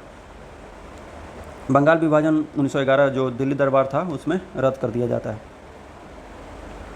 आपका अगला है ये मुजफ्फरपुर बम कांड 1908 वाला देखना है कि ये 30 अप्रैल 1908 को खुदीराम बोस और प्रफुल्ल चंद्र चाकी जो थे वो जज किंग्सफोर्ड की हत्या के प्रयास कर रहे होते हैं। लेकिन क्या होता है कि जो प्रिंगले कैंडी की पत्नी और पुत्री को मतलब ये बम लग जाता है उनके बोगी को, और उसमें इनकी मृत्यु हो जाती है। उसका इसको घटना से आहत होकर के या जैसे भी हो प्रफुल्ल चंद्र चाकी गिरफ्तारी से बचने के लिए आत्महत्या कर लेते हैं, और खुदीराम बोस को उस समय पकड़ के, और खुदीराम बोस को 18 वर्ष की सबसे कम, देखिए ये ऐसा ये थे कि जिनका बहुत कम उम्र में ये क्रांतिकारी बने थे। 1908 में इनकी मृत्यु हो जाती है। मृत्यु कर बोल रहे हैं ये फांसी कर दी, मतलब फांसी दे दिया जाता है इन्हें। देखिए और एक ये एक्स्ट्रा फैक्ट है खान सर के बुक का। देखिए क्रांतिकारी आंदोलन जो देखते हैं 1906 से 7 के बीच में बाबाजी ठाकुर दास ने पटना में रामकृष्ण सोसाइटी की स्थापना किया था। तो ये आपसे पूछेगा कि 1906-7 में बाबा ठाकुर दास ने किसका मतलब किस सोसाइटी का ये स्थापना किया था, तो रामकृष्ण सोसाइटी का। यह रामकृष्ण सोसाइटी का किसने किया था, तो बाबा ठाकुर दास, ये याद रखिएगा एकदम। देखिए ठाकुर हैं ये तो मतलब कैसा कोई ना कोई आश्रम ही करेंगे। तो ठाकुर दास नाम है इनका, तो भगवान के दास हैं। ठाकुर मतलब भगवान कृष्ण को बोला जाता है ठाकुर, तो ठाकुर दास ये राम के मतलब अवतार भी थे, मतलब विष्णु के अवतार ही दोनों थे, राम और ठाकुर, ठीक है। तो इससे याद रखना है, रामकृष्ण सोसाइटी का स्थापना किया था इन्होंने। उसके बाद ये द मदरलैंड नाम से भी एक पत्र का प्रकाशन किया था, मतलब स्टार्ट किया था इन्होंने। उसका 30 अप्रैल 1908 को वहीं प्रिंगले कैंडी के गाड़ी पे, ये आपका फैक्ट ऊपर भी हो गया है, प्रफुल्ल चंद्र चाकी को 2 मई 1908 को आत्महत्या कर ली और खुदीराम बोस को दे दिया गया फांसी। देखिए यहाँ पे ये इम्पोर्टेंट है, 1907 को शांति नारायण ने स्वराज नामक एक समाचार पत्र निकाला था, मुजफ्फरपुर बम कांड का जिक्र किया था उसमें। इसमें क्या होता है कि ये स्टार्ट हुआ था 1907 में, ठीक है, लेकिन ये 1908 में इस पर लेख लिखे होंगे, जिसके कारण इनकी लंबी कैद हो गई थी शांति नारायण को। पृथक आंदोलन, देखिए पृथक बिहार आंदोलन के बारे में देख लेते हैं कि जैसे 1906 में क्या होता है कि सच्चिदानंद सिन्हा, ये सच्चिदानंद सिन्हा को एकदम आपको याद रखना है। सच्चिदानंद सिन्हा फिल्म के मेन मतलब हीरो हैं। सच्चिदानंद सिन्हा ही बिहार के मॉडर्न मतलब आधुनिक बिहार के जन्मदाता कहे जाते हैं, क्योंकि इनका ही योगदान था पृथक बिहार बनवाने में। तो सच्चिदानंद सिन्हा को याद रखना है कि सच्चिदानंद सिन्हा महेश नारायण के द्वारा क्या करते हैं कि ये एक मतलब समर्थन में एक पुस्तिका निकालते हैं, जिसका नाम होता है बिहारी करके, ठीक है, बिहारी इनका मतलब पत्रिका का नाम रहता है। उसका राजेंद्र प्रसाद द्वारा 1906 में छात्र सम्मेलन किया गया, जिसमें वहीं बिहार स्टूडेंट कॉन्फ्रेंस जो आपको पहले पढ़ाया गया था अभी, उसमें ये बिहार स्टूडेंट कॉन्फ्रेंस का गठन किया गया था। तो 1906 में किसके द्वारा किया गया था, तो डॉक्टर राजेंद्र प्रसाद द्वारा। और बिहार प्रादेशिक सम्मेलन में 1908 में संपन्न हुआ, ठीक है, ये प्रथम अधिवेशन। बिहार प्रादेशिक सम्मेलन जो था ये 1908 में संपन्न हुआ था, पहला अधिवेशन, जिसके आपका अध्यक्ष अधिवेशन का अध्यक्ष मतलब ये शुरुआत किया था मोहम्मद फ़खरुद्दीन ने। बंगाल से पृथक करने का एक प्रांत के रूप में गठित करने का ये सर्वसम्मति से ये प्रस्ताव पारित कर दिया गया था। 12 दिसंबर 1911 को दिल्ली दरबार में ये घोषणा किया जाता है कि मतलब 1 अप्रैल को घोषणा किया जाता है कि पहले कि बिहार को एक अलग प्रांत बना दिया जाएगा बंगाल से हटा के, और 22 मार्च 1912 को बिहार को एकदम विधिवत तरीके से ऑफिशियली अलग कर दिया जाता है, मतलब। लेकिन पूरा जो काम हो रहा होता है वो सारा काम 1 अप्रैल को होता है। इसीलिए ये 22 मार्च को ध्यान में रखते हुए बिहार जो है बिहार दिवस मनाती है। बिहार दिवस हमारा 22 मार्च को मनाया जाता है। इसी कारण ये इस दिन घोषणा कर दिया गया था ऑफिशियली, लेकिन 1 अप्रैल को 1912 को विधिवत तरीके से किया जाता है पूरा। तो 1912 को अगर किया गया तो 1913 में अगर आपसे पूछेगा कि पहला जो था विधानसभा का जो बैठक था कब हुआ था, तो अभी तो 1912 अप्रैल में बनता ही है, तो 1 साल तो लगेगा ही ये सब सारा व्यवस्था होने में। तो 1913 में बैठक होती है। तो ये क्वेश्चन पूछा हुआ है बीपीएससी का। अगला क्वेश्चन है स्वतंत्रता आंदोलन और बिहार, ठीक है। 1908 में सरफराज हुसैन खान की अध्यक्षता में कांग्रेस की एक सभा आयोजन होती है। बिहार कांग्रेस का एक सभा आयोजन होता है। इसमें प्रदेश कांग्रेस कमेटी का गठन किया जाता है। प्रथम अध्यक्ष हसन इमाम होते हैं। देखिए ये इस समय ये भी देखा जा रहा है कि देखिए हिंदू और मुस्लिम के बीच में थोड़ा सा तनाव हो गया था। 1906 में जब मुस्लिम लीग बना तो उस समय थोड़ा सा तनाव हो गया था, जिसके कारण ये क्या करते हैं, हसन इमाम की अध्यक्षता में एक बिहार में कांग्रेस सभा आयोजित किया जाता है, जिसका कोषाध्यक्ष जो थे सच्चिदानंद सिन्हा थे और अध्यक्ष हसन इमाम। और बाबू दीप नारायण सिंह के प्रयत्न से क्या होता है कि बिहार कांग्रेस कमेटी का ये दूसरा अधिवेशन, पहला अधिवेशन आपका उस समय हुआ था और दूसरा अधिवेशन भागलपुर में होता है। ये पटना में पहला अधिवेशन होता है इनका हसन इमाम के अध्यक्षता में, और दूसरा अधिवेशन आपका भागलपुर में सच्चिदानंद सिन्हा के अध्यक्षता में होता है। तो दूसरा अधिवेशन किसके प्रयत्न से हुआ था ये, तो ये क्वेश्चन पूछा हुआ है कि दीप नारायण सिंह के प्रयत्न से हुआ था, प्रयास से हुआ था ये दूसरा कांग्रेस कमेटी का सम्मेलन भागलपुर में। और अध्यक्ष कौन थे, अब अगला क्वेश्चन अगर आपसे पूछे कि ये दूसरा कांग्रेस कमेटी जो था बिहार का वो कहाँ पे हुआ था, तो भागलपुर में हुआ था। किसके अध्यक्षता में हुआ था, सच्चिदानंद सिन्हा का, ये हीरो थे उस समय के। 1909 में हुआ था। तो 1908 में गठन हुआ था और पहला पटना में हुआ था, मतलब हसन इमाम के अध्यक्षता में। दूसरा आपका 1909 में हुआ था, कहाँ पे? भागलपुर में। और किसके अध्यक्षता में? सचिदानंद सिन्हा के अध्यक्षता में, याद रखिएगा। और उसके बाद 20वां अधिवेशन पूछा हुआ है बीपीएससी में कि कहाँ पे हुआ है। तो ये 20वां अधिवेशन, 12वां अधिवेशन 1920 में, 12वां अधिवेशन देखिए 1908 के बाद 12वां अधिवेशन 1920 में होगा भागलपुर में, ये भी भागलपुर में, और दूसरा भी भागलपुर में हुआ था। 1912 में आपका वहीं आपको बताएंगे 27वां सम्मेलन हुआ था, जिसमें आर एन माधोलकर थे। और महामंत्री, आपको ये याद रखना है कि उस समय महामंत्री कौन थे? दूसरा मतलब ये जो बिहार का 1912 में जो पहला अधिवेशन हुआ था, 27वां सम्मेलन, मतलब अधिवेशन कांग्रेस का, जो पटना में बांकीपुर में हुआ था, उसके अध्यक्ष तो सभी को याद रहता है कि आर एन माधोलकर। लेकिन आपसे अगर पूछे महामंत्री कौन था, तो सचिदानंद सिन्हा थे, महामंत्री सचिदानंद सिन्हा। और स्वागतकर्ता कौन थे? स्वागतकर्ता समिति के अध्यक्ष मजहरुल हक थे, इनको भी याद रखिएगा, मजहरुल हक को। अब आगे आएंगे ये बिहार से मजहरुल हक और सचिदानंद सिन्हा को 1914 में कांग्रेस द्वारा ब्रिटेन भेजे जाने वाले शिष्टमंडल के सदस्य में के लिए चुना गया था। ठीक है, देखिए कितना इंपॉर्टेंट ये दोनों थे, मजहरुल हक और सचिदानंद सिन्हा, ये दोनों इंपॉर्टेंट हैं पूरे बिहार में, जब तक बिहार का ये 1935-36 तक।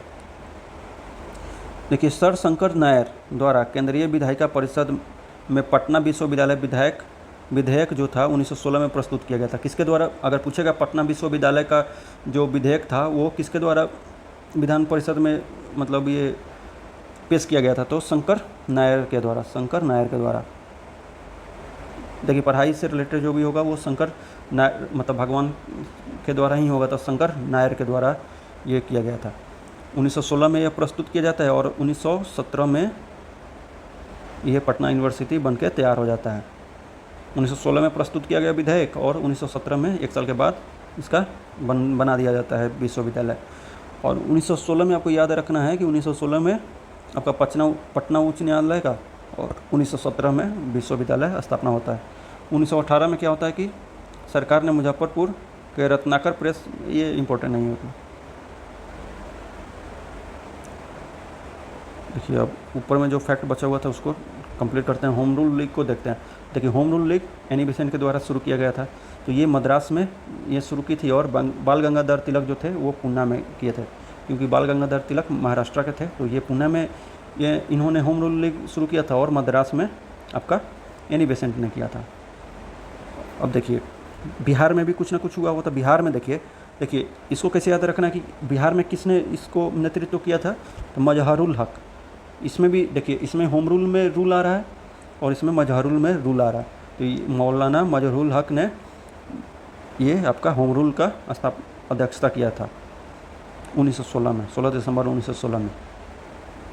इसके आपसे पूछे कि उपाध्यक्ष कौन कौन थे, तो उपाध्यक्ष आपका खान बहादुर, सरफराज हुसैन एवं राय बहादुर पूर्णेंदु नारायण सिन्हा थे, और चंद्रवंशी सहाय और वैद्यनाथ नारायण सिंह सचिव थे।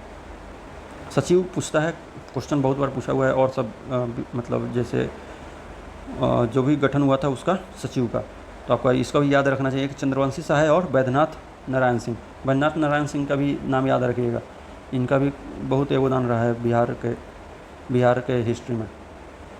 श्रीमती एनी बेसेंट जो थे 2 बार, एक बार 18 अप्रैल और 1918 में, और 25 जुलाई 1918 में ये पटना आई थी होम रूल की विचार को सबको अवगत कराने के लिए।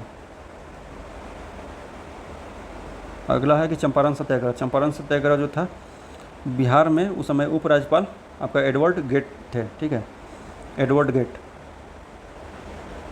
आपका चंपारण सत्याग्रह शुरू होता है कि चंपारण सत्याग्रह किसानों के लिए 3 कठिया प्रणाली प्रचलित थी। ठीक है, चंपारण में किसानों के लिए 3 कठिया प्रणाली, तो ये भी क्वेश्चन पूछा हुआ है। इसके तहत किसानों को 20 कट्ठा में 3 कट्ठा मतलब 3/20 मतलब टोटल 20 कट्ठा में आपको 3 कट्ठा नील की खेती करनी होती थी। इस व्यवस्था के प्रति किसान में काफ़ी आक्रोश था। नील का फसल भूमि बंजर बना दे रहा था। ठीक है, इसके बाद आर्थिक शोषक भी था ये। 1916 में क्या होता है कि देखिए 1916 में लखनऊ अधिवेशन होता है। उसी समय ब्रजकिशोर प्रसाद और राजकुमार शुक्ला और अन्य भी लोग थे बिहार के तरफ से, जैसे सेकेंड अधिवेशन में 31 प्रतिनिधि गया था ना बिहार से, उसी तरह से इसमें भी बहुत सारे प्रतिनिधि गए होते हैं, जिसमें चंपारण के ये आपका चंपारण के तरफ से चंपारण का नेतृत्व करने के लिए आपका राजकुमार शुक्ला और ब्रजकिशोर प्रसाद 1916 में भाग लेने जाते हैं कांग्रेस अधिवेशन में, कि कुछ हो जाए वहाँ पे, इसके बारे में कुछ अवगत करवाएं हम। तो राजकुमार शुक्ला का यहाँ पे एक फैक्ट है कि कहाँ के थे, तो मुरली भरवा के थे, रहने वाले थे। तो राजकुमार से याद, मतलब मुरली भरवा को कैसे याद रखना है कि कहाँ के थे ये राजकुमार शुक्ला। तो देखिए, राजकुमार जो तिरंगा फिल्म में राजकुमार जो हीरो हैं, वो हमेशा मुंह में एक सिगार रखे रहते थे, ठीक है। तो मतलब मुरली की तरह वो दिखता था, मतलब भगवान भी मतलब कृष्ण भी तो मुरली रखते थे, उसी तरह से वो राजकुमार भी मुरली रखते थे, ठीक है। मुरली की तरह वो मतलब सिगरेट रखते थे एक तरह से, देखिए तो याद करने के लिए ये बताया जा रहा है आपको, ठीक है। तो राजकुमार शुक्ला मुरली, इसे याद रखना, मुरली भरवा के रहने वाले थे। अब जो बिहार के होंगे, मतलब जो आपका बिहार के होंगे या आपके मोतिहारी के होंगे, वो सब तो जानते ही होंगे मुरली भरवा, लेकिन जो आउट ऑफ बिहार हैं उन लोगों के लिए ये थोड़ा सा रेफरेंस देना ज़रूरी है ताकि याद रहे। राजकुमार शुक्ला ने महात्मा गांधी से उसी में मतलब मुलाकात किया लखनऊ अधिवेशन में, और किसानों की समस्या के बारे में आमंत्रित किया कि चलिए हमारे किसान का समस्या सुनिए। तो उसका बात को ध्यान रखते हुए गांधी जी जो थे कलकत्ता से आते हुए, मतलब कलकत्ता जाते वक्त पटना पहुंचते हैं 10 अप्रैल 1917 को। 15 अप्रैल 1917 को वो चंपारण पहुंचते हैं मोतिहारी में, और प्लांटर्स से मिल करके वो बात करते हैं, जिसमें विल्सन जो जे.एम. विल्सन था, उससे क्या करता है कि सहयोग मांगते हैं, लेकिन वो सहयोग देने से मना कर देता है। चंपारण के जिला मजिस्ट्रेट कौन था, उसमें हार्डकॉक था। देखिए ये हार्ड था, इसीलिए ये हार्ड था, इसलिए ये इतना जुल्म ढा रहा था लोगों पे, और ये सुनवाई नहीं कर पा रहा था, और लोगों का बात पे ध्यान नहीं दे रहा था। तो हार्ड से याद रखना है कि उस समय मजिस्ट्रेट कौन था, तो हार्डकॉक था। उसके बाद 16 अप्रैल 1917 को गांधी जी चंपारण छोड़ने संबंधी अधिसूचना जारी किया जाता है इनके खिलाफ, और धारा 144 का उल्लंघन में गिरफ्तार कर लिया जाता है। 21 अप्रैल को 1917 को रिहा कर दिया जाता है फिर वापस इनको, और जांच स्वतंत्रता रिपोर्ट जो है ये मुख्य सचिव को सौंप देते हैं, ये अपना रिपोर्ट 13 मई 1917 को। उसके बाद क्या होता है कि उस सब रिपोर्ट को देख करके एक मतलब चंपारण एग्रेरियन समिति का गठन किया जाता है, जिसका अध्यक्ष कौन था, मध्य प्रदेश के आयुक्त जो थे F.G. सलाई से याद रखना है कि इसका एसोसिएशन का जो एग्रेरियन समिति जो था, इसके अध्यक्ष कौन बनाया था, तो उसी को बनाया जाएगा, जो कि अभी जो है इसी के बाद पूरा नील का खेती पूरे मतलब ढरे से बंद कर दिया जाता है पूरे बिहार में।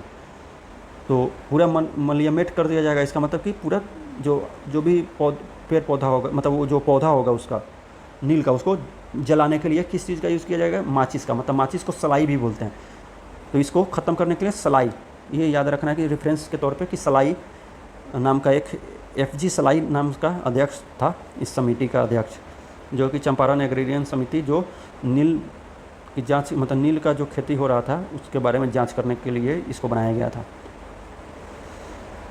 तो ये अपना रिपोर्ट तिनकठिया प्रणाली, मतलब ये अपने रिपोर्ट में बोलता है कि तिनकठिया प्रणाली एक्चुअल में सही में शोषक है, और ये तिनकठिया प्रणाली को जल्द से जल्द समाप्त करना चाहिए।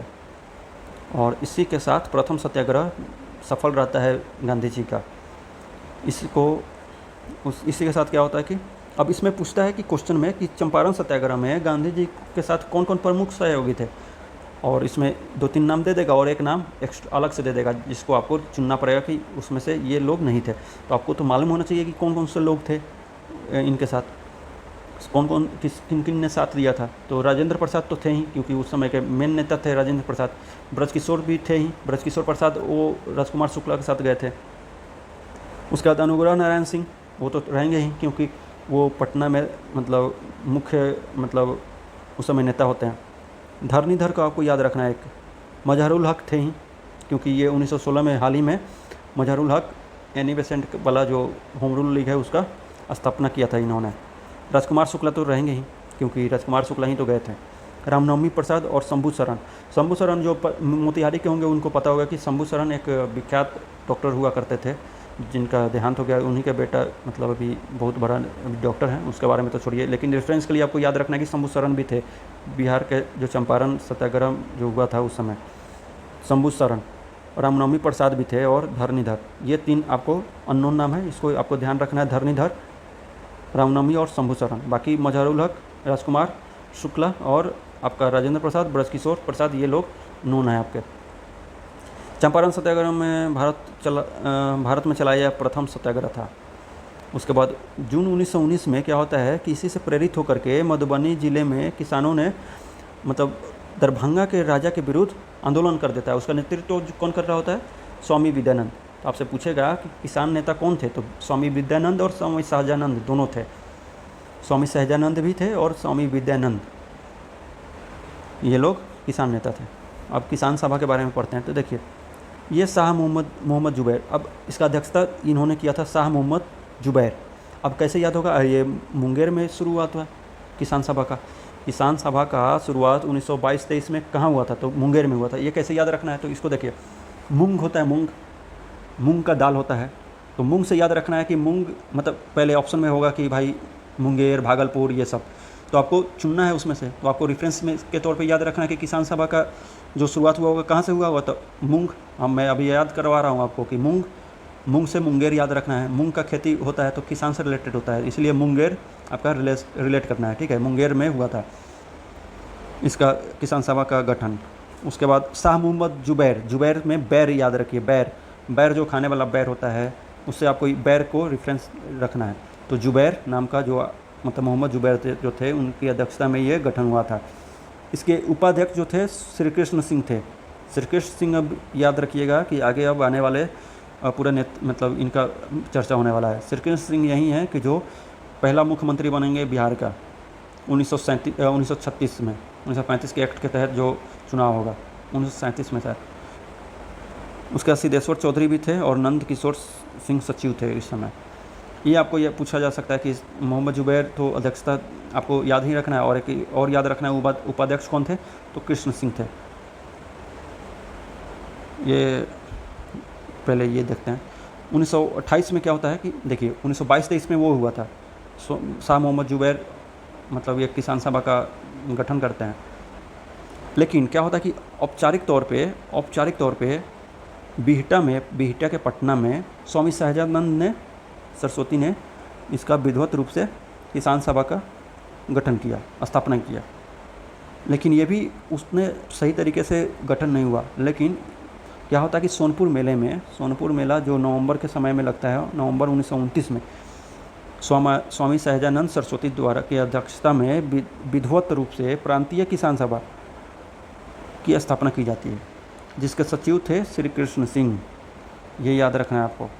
देखिए, आपसे अगर पूछेगा प्रांतीय किसान सभा का गठन कब हुआ था, तो ये नवंबर 1929 में हुआ था। 1929 में याद रखना है, प्रांतीय किसान सभा का गठन 1929 में हुआ था। और आपका केवल किसान सभा, सिंपल किसान सभा अगर पूछे तो 1928 में हुआ था। या ऑप्शन में 1922-23 रहे, वो भी देख सकते हैं, वो ऑप्शन के हिसाब पर डिपेंड करता है।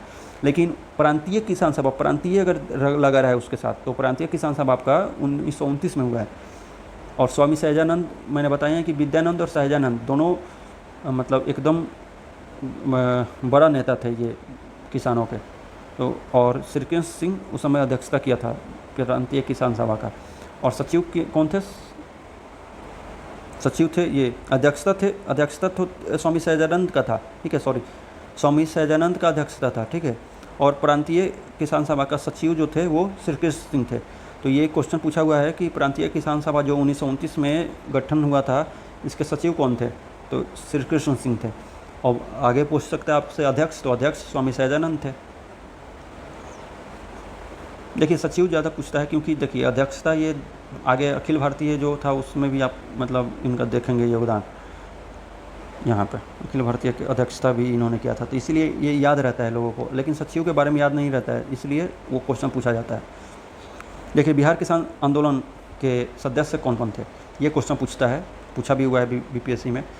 तो इसका जो थे कार्यानंद शर्मा, इसको कैसे याद रखना है? कार्य, किसान कर्मठ होते हैं, मतलब कार्य से रिलेटेड होते हैं, कार्य करते हैं ज़्यादा, तो कार्यानंद शर्मा किसान होंगे ही, किसान आंदोलन के पार्ट। राहुल संकीर्त्यायन, देखिए राहुल से संकीर्त्यायन से याद रखना है। राहुल जैसे राहुल गांधी हैं, तो ये जब तक पूरा मेहनत नहीं करेंगे तब तक ये प्रधानमंत्री नहीं बनेंगे, ठीक है। तो अभी मेहनत ज़्यादा से ज़्यादा कर रहे हैं, तो अब आसार है आगे बढ़ने का इनको। तो आपको राहुल से याद रखना है कि ये कर्मठ होने चाहिए। तो राहुल नाम के जो आदमी होगा वो कर्मठ होता ही है ज़्यादातर। तो ये किसान के नेता थे राहुल, ये रेफरेंस से याद रखिएगा। पंचानंद शर्मा, पंचानंद से आपको पंच याद रखना है। पंच कहाँ पे चुना जाता है? आपका गांव जवार में ही चुना जाता है, मुखिया के चुनाव जब होता है। तो पंच से याद रखना है पंचानंद शर्मा। यदुनंद शर्मा, यदुनंद को यादव से याद रखना है, यदुनंद शर्मा, ठीक है। यादव लोग भी गाँव में रहते हैं ज़्यादातर, तो यादव लोगों को याद रखना है, यादव शर्मा। तो कार्यानंद शर्मा, राहुल संकीर्त्यायन, पंचानंद और यदुनंद शर्मा, ये सब किसान नेता थे। उसके बाद बिहार प्रांतीय किसान सभा का दूसरा अधिवेशन जो होता है, पहला अधिवेशन सोनपुर में होता है, ठीक है, सोनपुर मेला में। और दूसरा अधिवेशन आपका कहाँ होता है? हाजीपुर में। दूसरा गया में होता है शायद, सॉरी गया में होता है। तीसरा हाजीपुर में होता है। दूसरा जो होता है आपका किसान सभा का पुरुषोत्तम दास टंडन इस समय अध्यक्षता कर रहे होते हैं। 1934 में ये होता है, ठीक है। उसका तीसरा अधिवेशन स्वामी सहजानंद सरस्वती के ही अध्यक्षता में होता है 1935 में, हाजीपुर में। तो यहाँ पे देखिए, प्रथम अधिवेशन सोनपुर के मेला में। दूसरा अधिवेशन गया में 1934 में, जिसका अध्यक्षता किसने किया था? पुरुषोत्तम टंडन ने। सॉरी, तृतीय जो था हाजीपुर में 1935 में, स्वामी सहजानंद ने।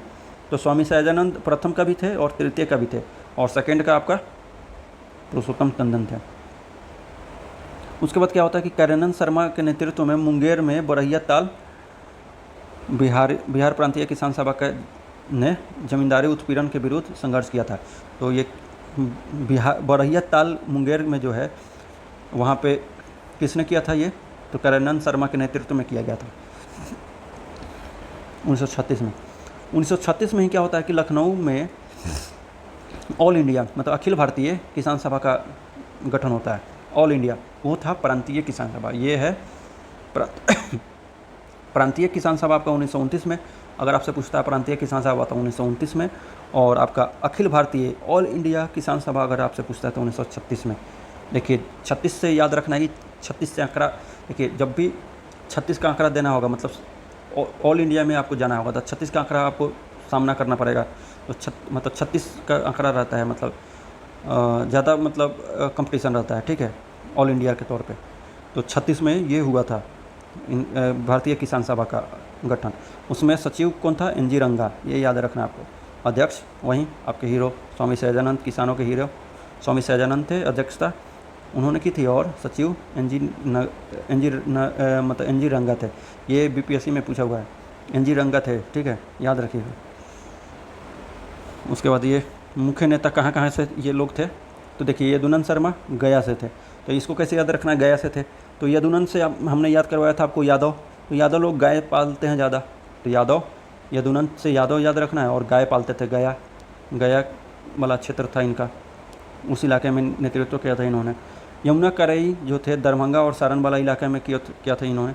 दरभंगा और सारण वाला इलाके में यमुना करई थे। और कार्यानंद शर्मा आपका मुंगेर में। तो देखिए कार्यानंद से आपको याद रखना कि कार्य ज़्यादा करना पड़ता है, मूंग बोने में, मूंग को उपजाने में, मूंग से मुंगेर याद रखना है। और कार्यानंद शर्मा से याद रखना है आपको कि कार्यानंद शर्मा ज़्यादा कार्य कर रहे थे मुंगेर मतलब मूंग मतलब उगाने में। तो आपको इससे याद रखना है कि मुंगेर से कार्यानंद शर्मा नेतृत्व किए थे। आपका राहुल संकीर्त्यायन जो थे सिवान से थे, ठीक है, सिवान का मतलब राहुल संकीर्त्यायन कर रहे थे। यदुनंद शर्मा आपको याद रखना है गया से। ये पूरा कंप्लीट हो गया। खिलाफत आंदोलन को आप देखिए, चलिए दरभंगा में किसान आंदोलन हुआ था, उसका कार्यानंद शर्मा ने ही किया था दरभंगा में। और आपका मुंगेर और दरभंगा में भी एक मतलब हुआ था उस समय आंदोलन, उसमें भी दरभंगा में किसान आंदोलन जो हुआ था उसका नेतृत्व भी कार्यानंद शर्मा ने ही किया था। और यमुना कराई भी थे उस साथ में।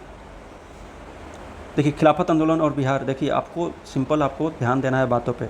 आपको जब क्वेश्चन कराया जाएगा इसके लास्ट में तो आपको एकदम सब क्रिस्टल क्लियर हो जाएगा कि सारा आपको याद है, सारा आपको जो रेफरेंस के लिए तौर पे याद करवाया जा रहा है सारा आपको उस समय काम देगा। प्रथम विश्व युद्ध के पश्चात क्या होता है कि ये तुर्की के खलीफा के अपमान में ये खिलाफत आंदोलन शुरू किया जाता है, वो इतना इम्पोर्टेंट नहीं है। इम्पोर्टेंट ये है कि पटना में हसन इमाम की अध्यक्षता में एक सभा का आयोजित किया जाता है। हसन इमाम की अध्यक्षता में, कौन, किसके अध्यक्षता में? हसन इमाम के अध्यक्षता में, ठीक है। और शांति समारोह में बहिष्कार का आह्वान किया जाता है, ये उतना इम्पोर्टेंट नहीं है। खिलाफत में फेमस कौन कौन नेता थे? तो मौलाना शौकत अली पटना आए थे, ठीक है, उस समय। तो शान शौकत वाला आदमी जो होता है वो फेमस होता ही है, तो फेमस नेता रहेंगे ही। खिलाफत के समय में कौन था? शौकत अली। मतलब जो शान शौकत वाले, मतलब फेमस आदमी, शौकत अली से याद रखना है आपको। खिलाफत दिवस के अवसर पे नूरुल हसन ने प्रांतीय विधान परिषद से रिजाइन दे दिया था। नूरुल हसन ने प्रांतीय विधान परिषद से इन्होंने दे दिया था रिजाइन। और मुंगेर के वकील मोहम्मद जुबैर जो वहीं किसान सभा वाले थे, वो मोहम्मद जुबैर ने अपनी वकालत छोड़ दी थी, ठीक है। 19 मार्च अगला है कि 19 मार्च को बिहार के सभी मुसलमानों ने हड़ताल किया था। उसके बाद खिलाफत आंदोलन और सहयोग आंदोलन साथ साथ संचालित हुआ, और बाद में वो मुस्तफ़ा कमाल पाशा जो थे वो सब पद को ख़त्म कर देते हैं, उसका ख़त्म हो जाता है, इतना इम्पोर्टेंट नहीं है। असहयोग आंदोलन और बिहार, देखिए असहयोग आंदोलन में क्या होता है कि 1 अगस्त 1919 को गांधी जी ने असहयोग आंदोलन शुरुआत किया। 1 अगस्त, देखिए नया शुरुआत कोई भी होगा अगस्त में होगा, इसे अगस्त में क्या हुआ? आपका असहयोग आंदोलन का शुरुआत हुआ, ठीक है। अगला है कि आपका सितंबर 1919 में लाला लाजपत राय की अध्यक्षता में क्या होता है कि कलकत्ता में एक विशेष अधिवेशन बुलाया जाता है सितंबर में 1919 में, और गांधी जी का जो असहयोग आंदोलन था उसके प्रस्ताव को स्वीकार करवाया जाता है, और उस पर मुहर लगवाया जाता है। 1920 के अधिवेशन में पूर्ण स्वीकृति दे दी जाती है, जो कि नागपुर में अधिवेशन हुआ था। उसके बाद बिहार के इससे पूर्व प्रांतीय सम्मेलन, अगला है जो फैक्ट, 12वीं अधिवेशन कहाँ हुआ था? तो देखिए ये आपका ये जो धरणीधर ने प्रस्तुत किया था, ये संबंधी प्रस्ताव दरभंगा के धरणीधर ने 12वीं अधिवेशन में हुआ था भागलपुर में। ये आपसे पूछेगा 12वीं अधिवेशन जो था बिहार प्रांतीय सम्मेलन जो 1908 में गठन हुआ था, उसका 12वां जो था भागलपुर में हुआ था, और सेकेंड भी भागलपुर में ही हुआ था, ठीक है। आपका 1908 में इसका गठन हुआ था। कौन सा? प्रांतीय बिहार, मतलब कांग्रेस का जो बिहार प्रांतीय सम्मेलन जो था वो राजेंद्र प्रसाद की अध्यक्षता में हुआ था। ये 12वीं अधिवेशन जो था इसका अध्यक्षता किसने किया था? तो राजेंद्र प्रसाद। ये इसलिए इम्पोर्टेंट है क्योंकि इस समय आपका सहयोग आंदोलन चल रहा है, इसलिए ये अधिवेशन आपको पूछ जाने का चांस है। 12वां अधिवेशन था ये प्रांतीय सम्मेलन, बिहार प्रांतीय सम्मेलन। अगर आपसे पूछेगा बिहार प्रांतीय सम्मेलन कब, मतलब इसका गठन किया गया था, तो 1908 में। इसकी अध्यक्षता किसने किया था अभी 12वीं का? तो राजेंद्र प्रसाद, याद रखना आपको। एक और चीज़ याद रखना है कि शाहबाद जो भोजपुर में है, वहाँ पे नशाबंदी आंदोलन शुरू किया गया था 1920 असहयोग आंदोलन के समय। असहयोग आंदोलन के क्रम में राजेंद्र प्रसाद और मजहरुल हक, बृजकिशोर प्रसाद, मोहम्मद शफी दाऊद नेताओं ने विधायिका को जो चुनाव होने वाला था उसमें भाग लेने से मना कर दिया था, मतलब वापस ले लिया था नाम। उसके बाद राजेंद्र प्रसाद ने वकालत छोड़ दिया, और राय साहब महेंद्र प्रसाद ने राय साहब की उपाधि लौटा दी, जो कि मजिस्ट्रेट पद से भी इस्तीफा दे दिया था। उनके भाई थे, राजेंद्र प्रसाद के महेंद्र प्रसाद भाई थे, ठीक है। वो मजिस्ट्रेट पद से इस्तीफा दे देते हैं, और उनके नाम के पहले जो राय साहब जो लगता था उसको भी लौटा देते हैं ये, और राजेंद्र प्रसाद वकालत छोड़ देते हैं। असहयोग आंदोलन के समय शिक्षा के वैकल्पिक, देखिए उस समय शिक्षा के लिए भी स्टूडेंट्स अपना स्कूल और कॉलेज छोड़ रहे होते हैं, तो उस समय कोई ना कोई तो विकल्प देना पड़ेगा ताकि वो पढ़ सके कहीं ना कहीं। तो एक स्थापना किया जाता है महाविद्यालय का, राष्ट्रीय महाविद्यालय के नाम से, जिसका प्राचार्य जो थे वो राजेंद्र प्रसाद को बनाया जाता है। और उसी के अंदर में एक क्या होता है कि बिहार विद्यापीठ का उद्घाटन किया जाता है 6 फरवरी को, किसके द्वारा? गांधी जी के द्वारा, इसलिए इम्पोर्टेंट हो जाता है। विद्यापीठ जो राष्ट्रीय महाविद्यालय के अंदर में था प्रांगण में, उसका उद्घाटन कौन करता है? तो गांधी जी करते हैं 1921 में। और मजहरुल हक इसके कुलाधिपति होते हैं, राष्ट्रीय महाविद्यालय के कुलाधिपति मजहरुल हक, ठीक है। आपका बृजकिशोर प्रसाद कुलपति बनते हैं। असहयोग आंदोलन के दौरान मजहरुल हक, हाँ देखिए ये इम्पोर्टेंट है, मजहरुल हक सदाकत आश्रम का ये स्थापना करते हैं। सदाकत आश्रम स्थापना करते हैं, मजहरुल हक, जो कि इनके खैरू मियाँ के द्वारा दिया गया था, इनके मित्र के द्वारा।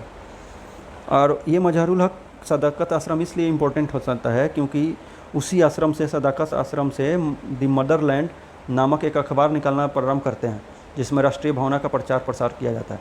तो अगर आपसे पूछे कि मजहरुल मतलब सदाकत आश्रम का स्थापना किसने किया था, तो सदाकत का आपका मजहरुल हक ने किया था। ये याद रखना एकदम, ये क्वेश्चन पूछा हुआ है शायद। आपका 22 दिसंबर प्रिंस ऑफ वेल्स युवराज जो है वो पटना आता है, जिसमें हड़ताल आयोजित किया जाता है पटना शहर में।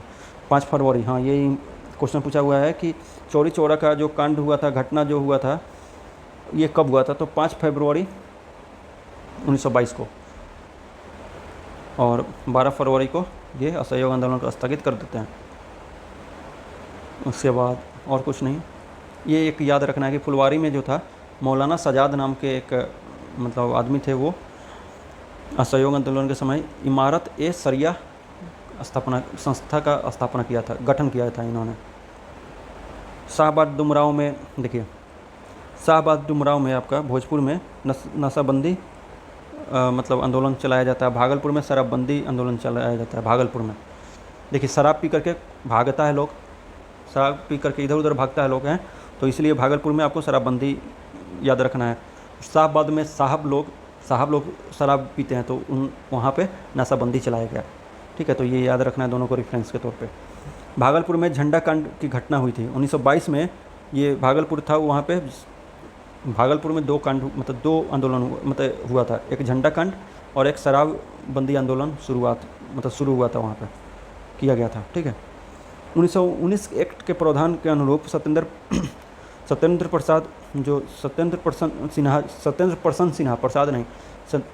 प्रसन्न सिन्हा जो थे, इनको बिहार का गवर्नर बनाया जाता है 1919 के एक्ट के तहत, ठीक है। सत्येंद्र प्रसन्न सिन्हा जो थे पहले भारतीय गवर्नर थे, बिहार के बने हुए थे ये गवर्नर। कौमी सेवक दल का मुख्यालय जो था वो मुजफ्फरपुर था। कौमी सेवक दल का मुख्यालय आपका मुजफ्फरपुर में था। स्वराज पार्टी और बिहार के बारे में देखते हैं कि कांग्रेस का 37वां अधिवेशन क्या होता है कि 1922 में। देखिए स्वराज पार्टी का गठन और बिहार देखिए, स्वराज पार्टी का गठन 1923 में होता है, किसके द्वारा, तो CR दास मतलब चित्तरंजन दास और मोतीलाल नेहरू के द्वारा। तो बिहार में भी कुछ ना कुछ हुआ हुआ, तो बिहार में उसका एक शाखा खुलता है, ठीक है। अब उसके बारे में जानते हैं। तो देखिए 37वां अधिवेशन होता है, उसके अब ये बना क्यों, इसके बारे में थोड़ा सा बैकग्राउंड जानते हैं। 37वां अधिवेशन होता है 1922 में कांग्रेस का, कहाँ पे, गया में। उसका अध्यक्षता किसने किया था, चित्तरंजन दास ने किया था, देशबंधु चित्तरंजन दास, देशबंधु इनको बोला जाता है। इस अधिवेशन में यह निर्णय लिया गया कि विधायिका का जो चुनाव आने वाला है उसमें मतलब उसका बहिष्कार किया जाएगा कांग्रेस के द्वारा। तो ये दिक्कत ये था कि चित्तरंजन दास और मोतीलाल नेहरू इसके फेवर में थे, वो चाह रहे थे कि हम विधायिका का चुनाव लड़ें और विधायिका में जा करके और सरकार पे दबाव बनाए। तो क्या होता है कि ये दोनों मतलब उस समय इसके असंतुष्ट होकर के और कांग्रेस को छोड़ करके और अपना एक नया पार्टी गठन करते हैं, जिसका नाम आपका होता है स्वराज पार्टी, ठीक है। तो स्वराज पार्टी का गठन किया जाता है 1923 में और चित्तरंजन दास और मोतीलाल नेहरू के द्वारा। उसके बाद उसी का एक शाखा जो है वो फरवरी 1923 में ही स्वराज पार्टी का गठन होता है पटना में। उसके प्रमुख नेता थे श्री कृष्ण सिंह, थे, ठीक है।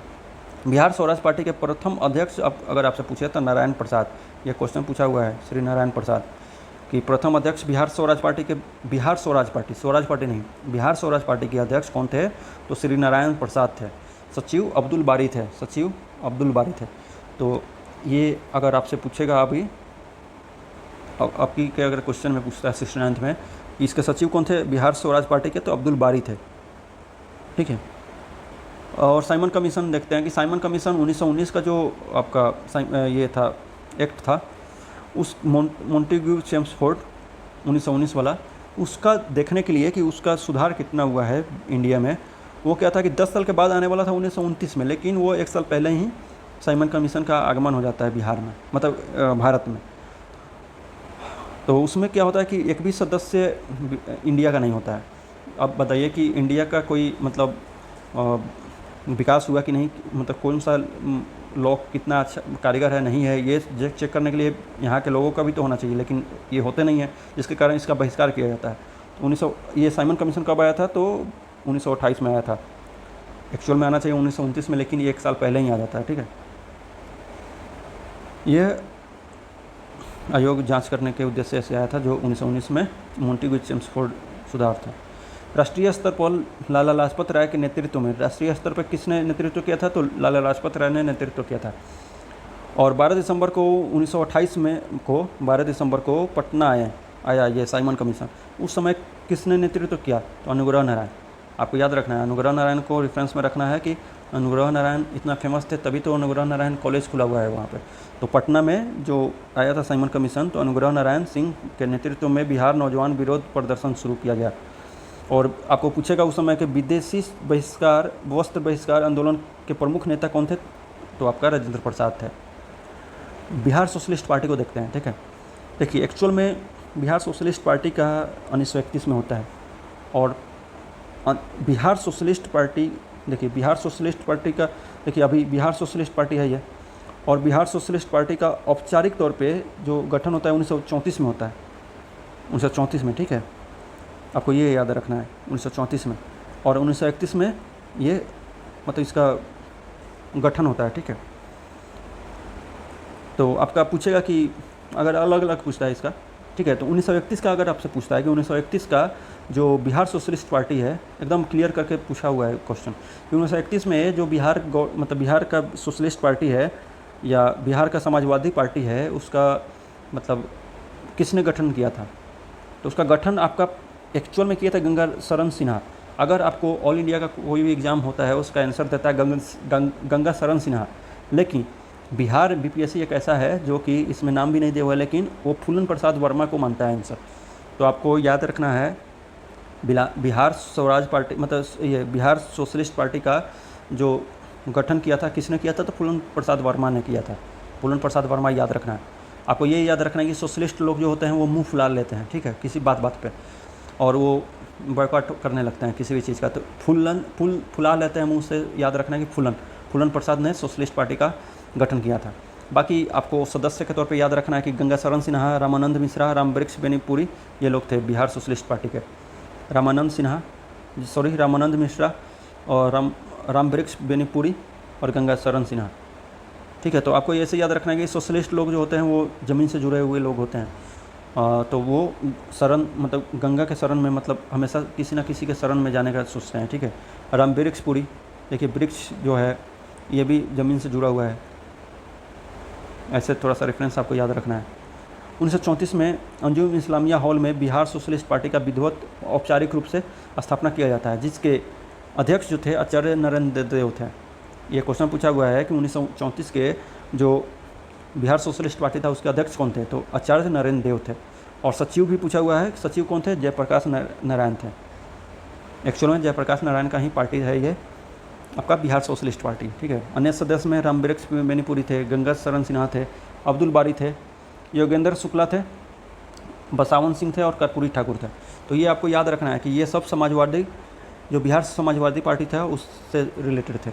क्वेश्चन पूछा जा सकता है कि कौन से नेता नहीं थे इनमें से, और ऑप्शन में आपको ये सब दिया रहेगा और एक मतलब और दिया रहेगा, तो आपको ये सब याद होना चाहिए। रामवृक्ष बेनीपुरी, गंगा शरण सिन्हा, कर्पूरी ठाकुर का कॉलेज भी है हमारे मोतिहारी में। ठीक है, तो उसे याद रखना है कि बसवान सिंह, अब्दुल बारी, उसके बाद योगेंद्र शुक्ल याद रखना है। इस गठन मुख्य ये कुछ नहीं।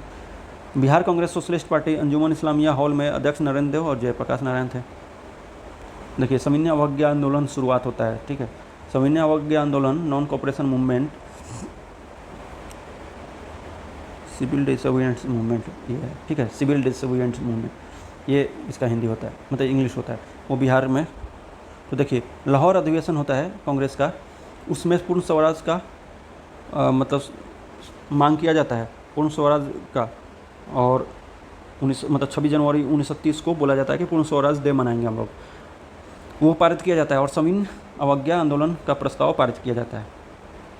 ये याद रखना है। एक एक्स्ट्रा फैक्ट है कि रामवृक्ष बेनीपुरी सर्चलाइट और युवक के संपादक थे। तो ये याद कैसे रखना है? तो देखिए रामवृक्ष पुरी, राम जी वृक्ष में जब मतलब गुम हो जाएंगे, अगर उस समय हो गए होंगे तो कोई ना कोई लाइट खोज रहे होंगे कि ताकि वो निकल सके उधर से। तो लाइट, सर्च लाइट खोज रहे थे राम वृक्ष बेनीपुरी। या ऐसा भी याद रख सकते हैं कि अगर आप वृक्षों के बीच में अगर आप फंस जाएंगे तो सर्च लाइट चाहिए, आपको लाइट चाहिए ताकि आप अंधेरे में खोज सके अपना रास्ता, ठीक है, सर्च लाइट।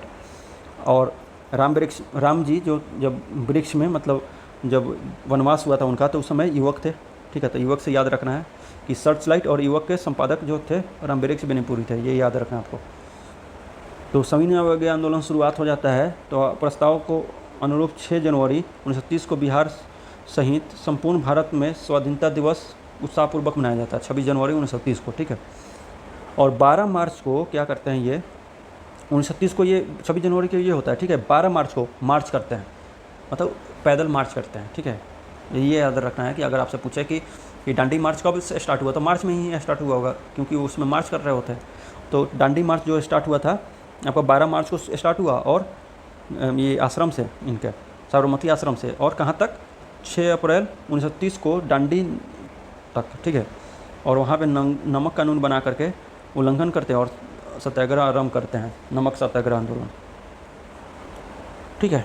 आपका ये टोटल कितने दिनों का होता है, तो 12 और 18 6 24 दिन का ये टोटल मार्च होता है इनका, 24 दिन का। ये क्वेश्चन पूछा हुआ है बीपीएससी में कि कितने दिन का ये टोटल पैदल यात्रा होता है इनका, तो 24 दिन का।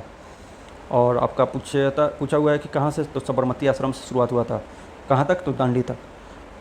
बिहार में नमक सत्याग्रह 15 अप्रैल को चंपारण और सारण जिला में नमक, देखिए क्या है कि ये चंपारण और सारण वाला इलाका जो है ये पहाड़ी इलाका है थोड़ा सा, मतलब चंपारण वाला इलाका, पश्चिमी चंपारण का।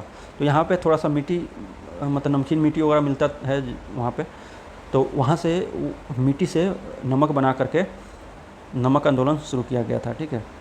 ये याद रखना आपको, चंपारण और सारण में नमक से मिट्टी बना करके किया गया था, बिहार नमक सत्याग्रह शुरुआत किया गया था। सविनय अवज्ञा आंदोलन के दौरान बिहार विदेशी वस्त्रों का और शराब की दुकानों का विरोध किया गया था। स्वदेशी लीग का स्थापना हुआ था, जिसके अध्यक्ष सर अली इमाम थे। सर अली इमाम 1930 में जो स्वदेशी लीग था उसका अध्यक्षता किया था, इन्होंने स्थापना किया था, जिसके अध्यक्ष आपके सर अली इमाम थे, स्वदेशी। इस आंदोलन के दौरान छपरा जेल में के कैदियों ने विदेशी वस्त्रों का बहिष्कार किया था, इसलिए नंगा हड़ताल इन्होंने किया था, ठीक है। देखिए आपको आपको दिखा देते हैं, जैसे ये सारण में आपका नंगा, छपरा जेल में सारण में नंगा हड़ताल हुआ था। नमक सत्याग्रह कहाँ पे हुआ था, तो ये पूरा सारण, पूर्वी चंपारण और पश्चिमी चंपारण में हुआ था। उसका मुजफ्फरपुर में रामदयालु सिंह थे, ठीक है। उसके बाद आपका चौकीदारी, जो चौकीदारी कर देना बंद कर दिए थे कहाँ के लोग, तो ये पश्चिमी चंपारण, पूर्वी चंपारण, उसके बाद सारण के लोग, और मुंगेर, पटना और पूर्णिया के, यहाँ पे चौकीदारी कर बंद वाला आंदोलन चला था। देखिए सविनय अवज्ञा आंदोलन के दौरान चौकीदारी कर बंद करने का जो था, सारण, चंपारण, शाहबाद, पूर्णिया, मुंगेर और पटना वाला इलाके में चौकीदारी कर बंद कर अभियान चलाया गया था। 30 जून 1930 को कांग्रेस को ये अवैध घोषित कर दिया जाता है, कोई दिक्कत नहीं है इसमें। ये यहाँ पे देखिए, गिरफ्तारी के बाद राजेंद्र प्रसाद क्या करते हैं, भागलपुर के दीपनारायण सिंह को अपना उत्तराधिकारी मानते हैं और हजारीबाग जेल में इनको शिफ्ट कर दिया, मतलब इनको डाल दिया जाता है। तो देखिए राजेंद्र प्रसाद को गिरफ्तार करके असहयोग आंदोलन के समय कहाँ रखा गया था, तो हजारीबाग में रखा गया था, हजारीबाग जेल में। और उस समय किनको ये अपना उत्तराधिकारी मनोनीत किए थे, तो दीपनारायण सिंह को। कुल का दीपक किसी न किसी को तो बनाना ही था, तो दीपनारायण को, दीप नाम था इनका इसमें, तो दीपनारायण सिंह को अपना मतलब उत्तराधिकारी बनाए थे, ठीक है। आपका गांधी जी द्वारा आंदोलन को स्थगित करने तक बिहार में काफ़ी सक्रिय रहा, ये उतना इम्पोर्टेंट नहीं है। बिहार विधानसभा का चुनाव होता है 1935 का एक्ट के तहत, ये प्रावधान उसमें था कि आपको एक चुनाव होना है, तो 1937 में चुनाव होता है, ठीक है। जनवरी 1937 में बिहार में विधानसभा चुनाव होता है।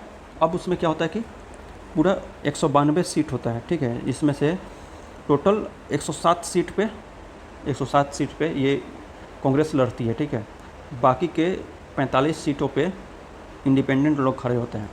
ये 107 सीट में से 98 सीट ये कांग्रेस जीत जाती है, तो पूर्ण बहुमत तो कांग्रेस के पास आ गई, तो कांग्रेस का सरकार बनना चाहिए।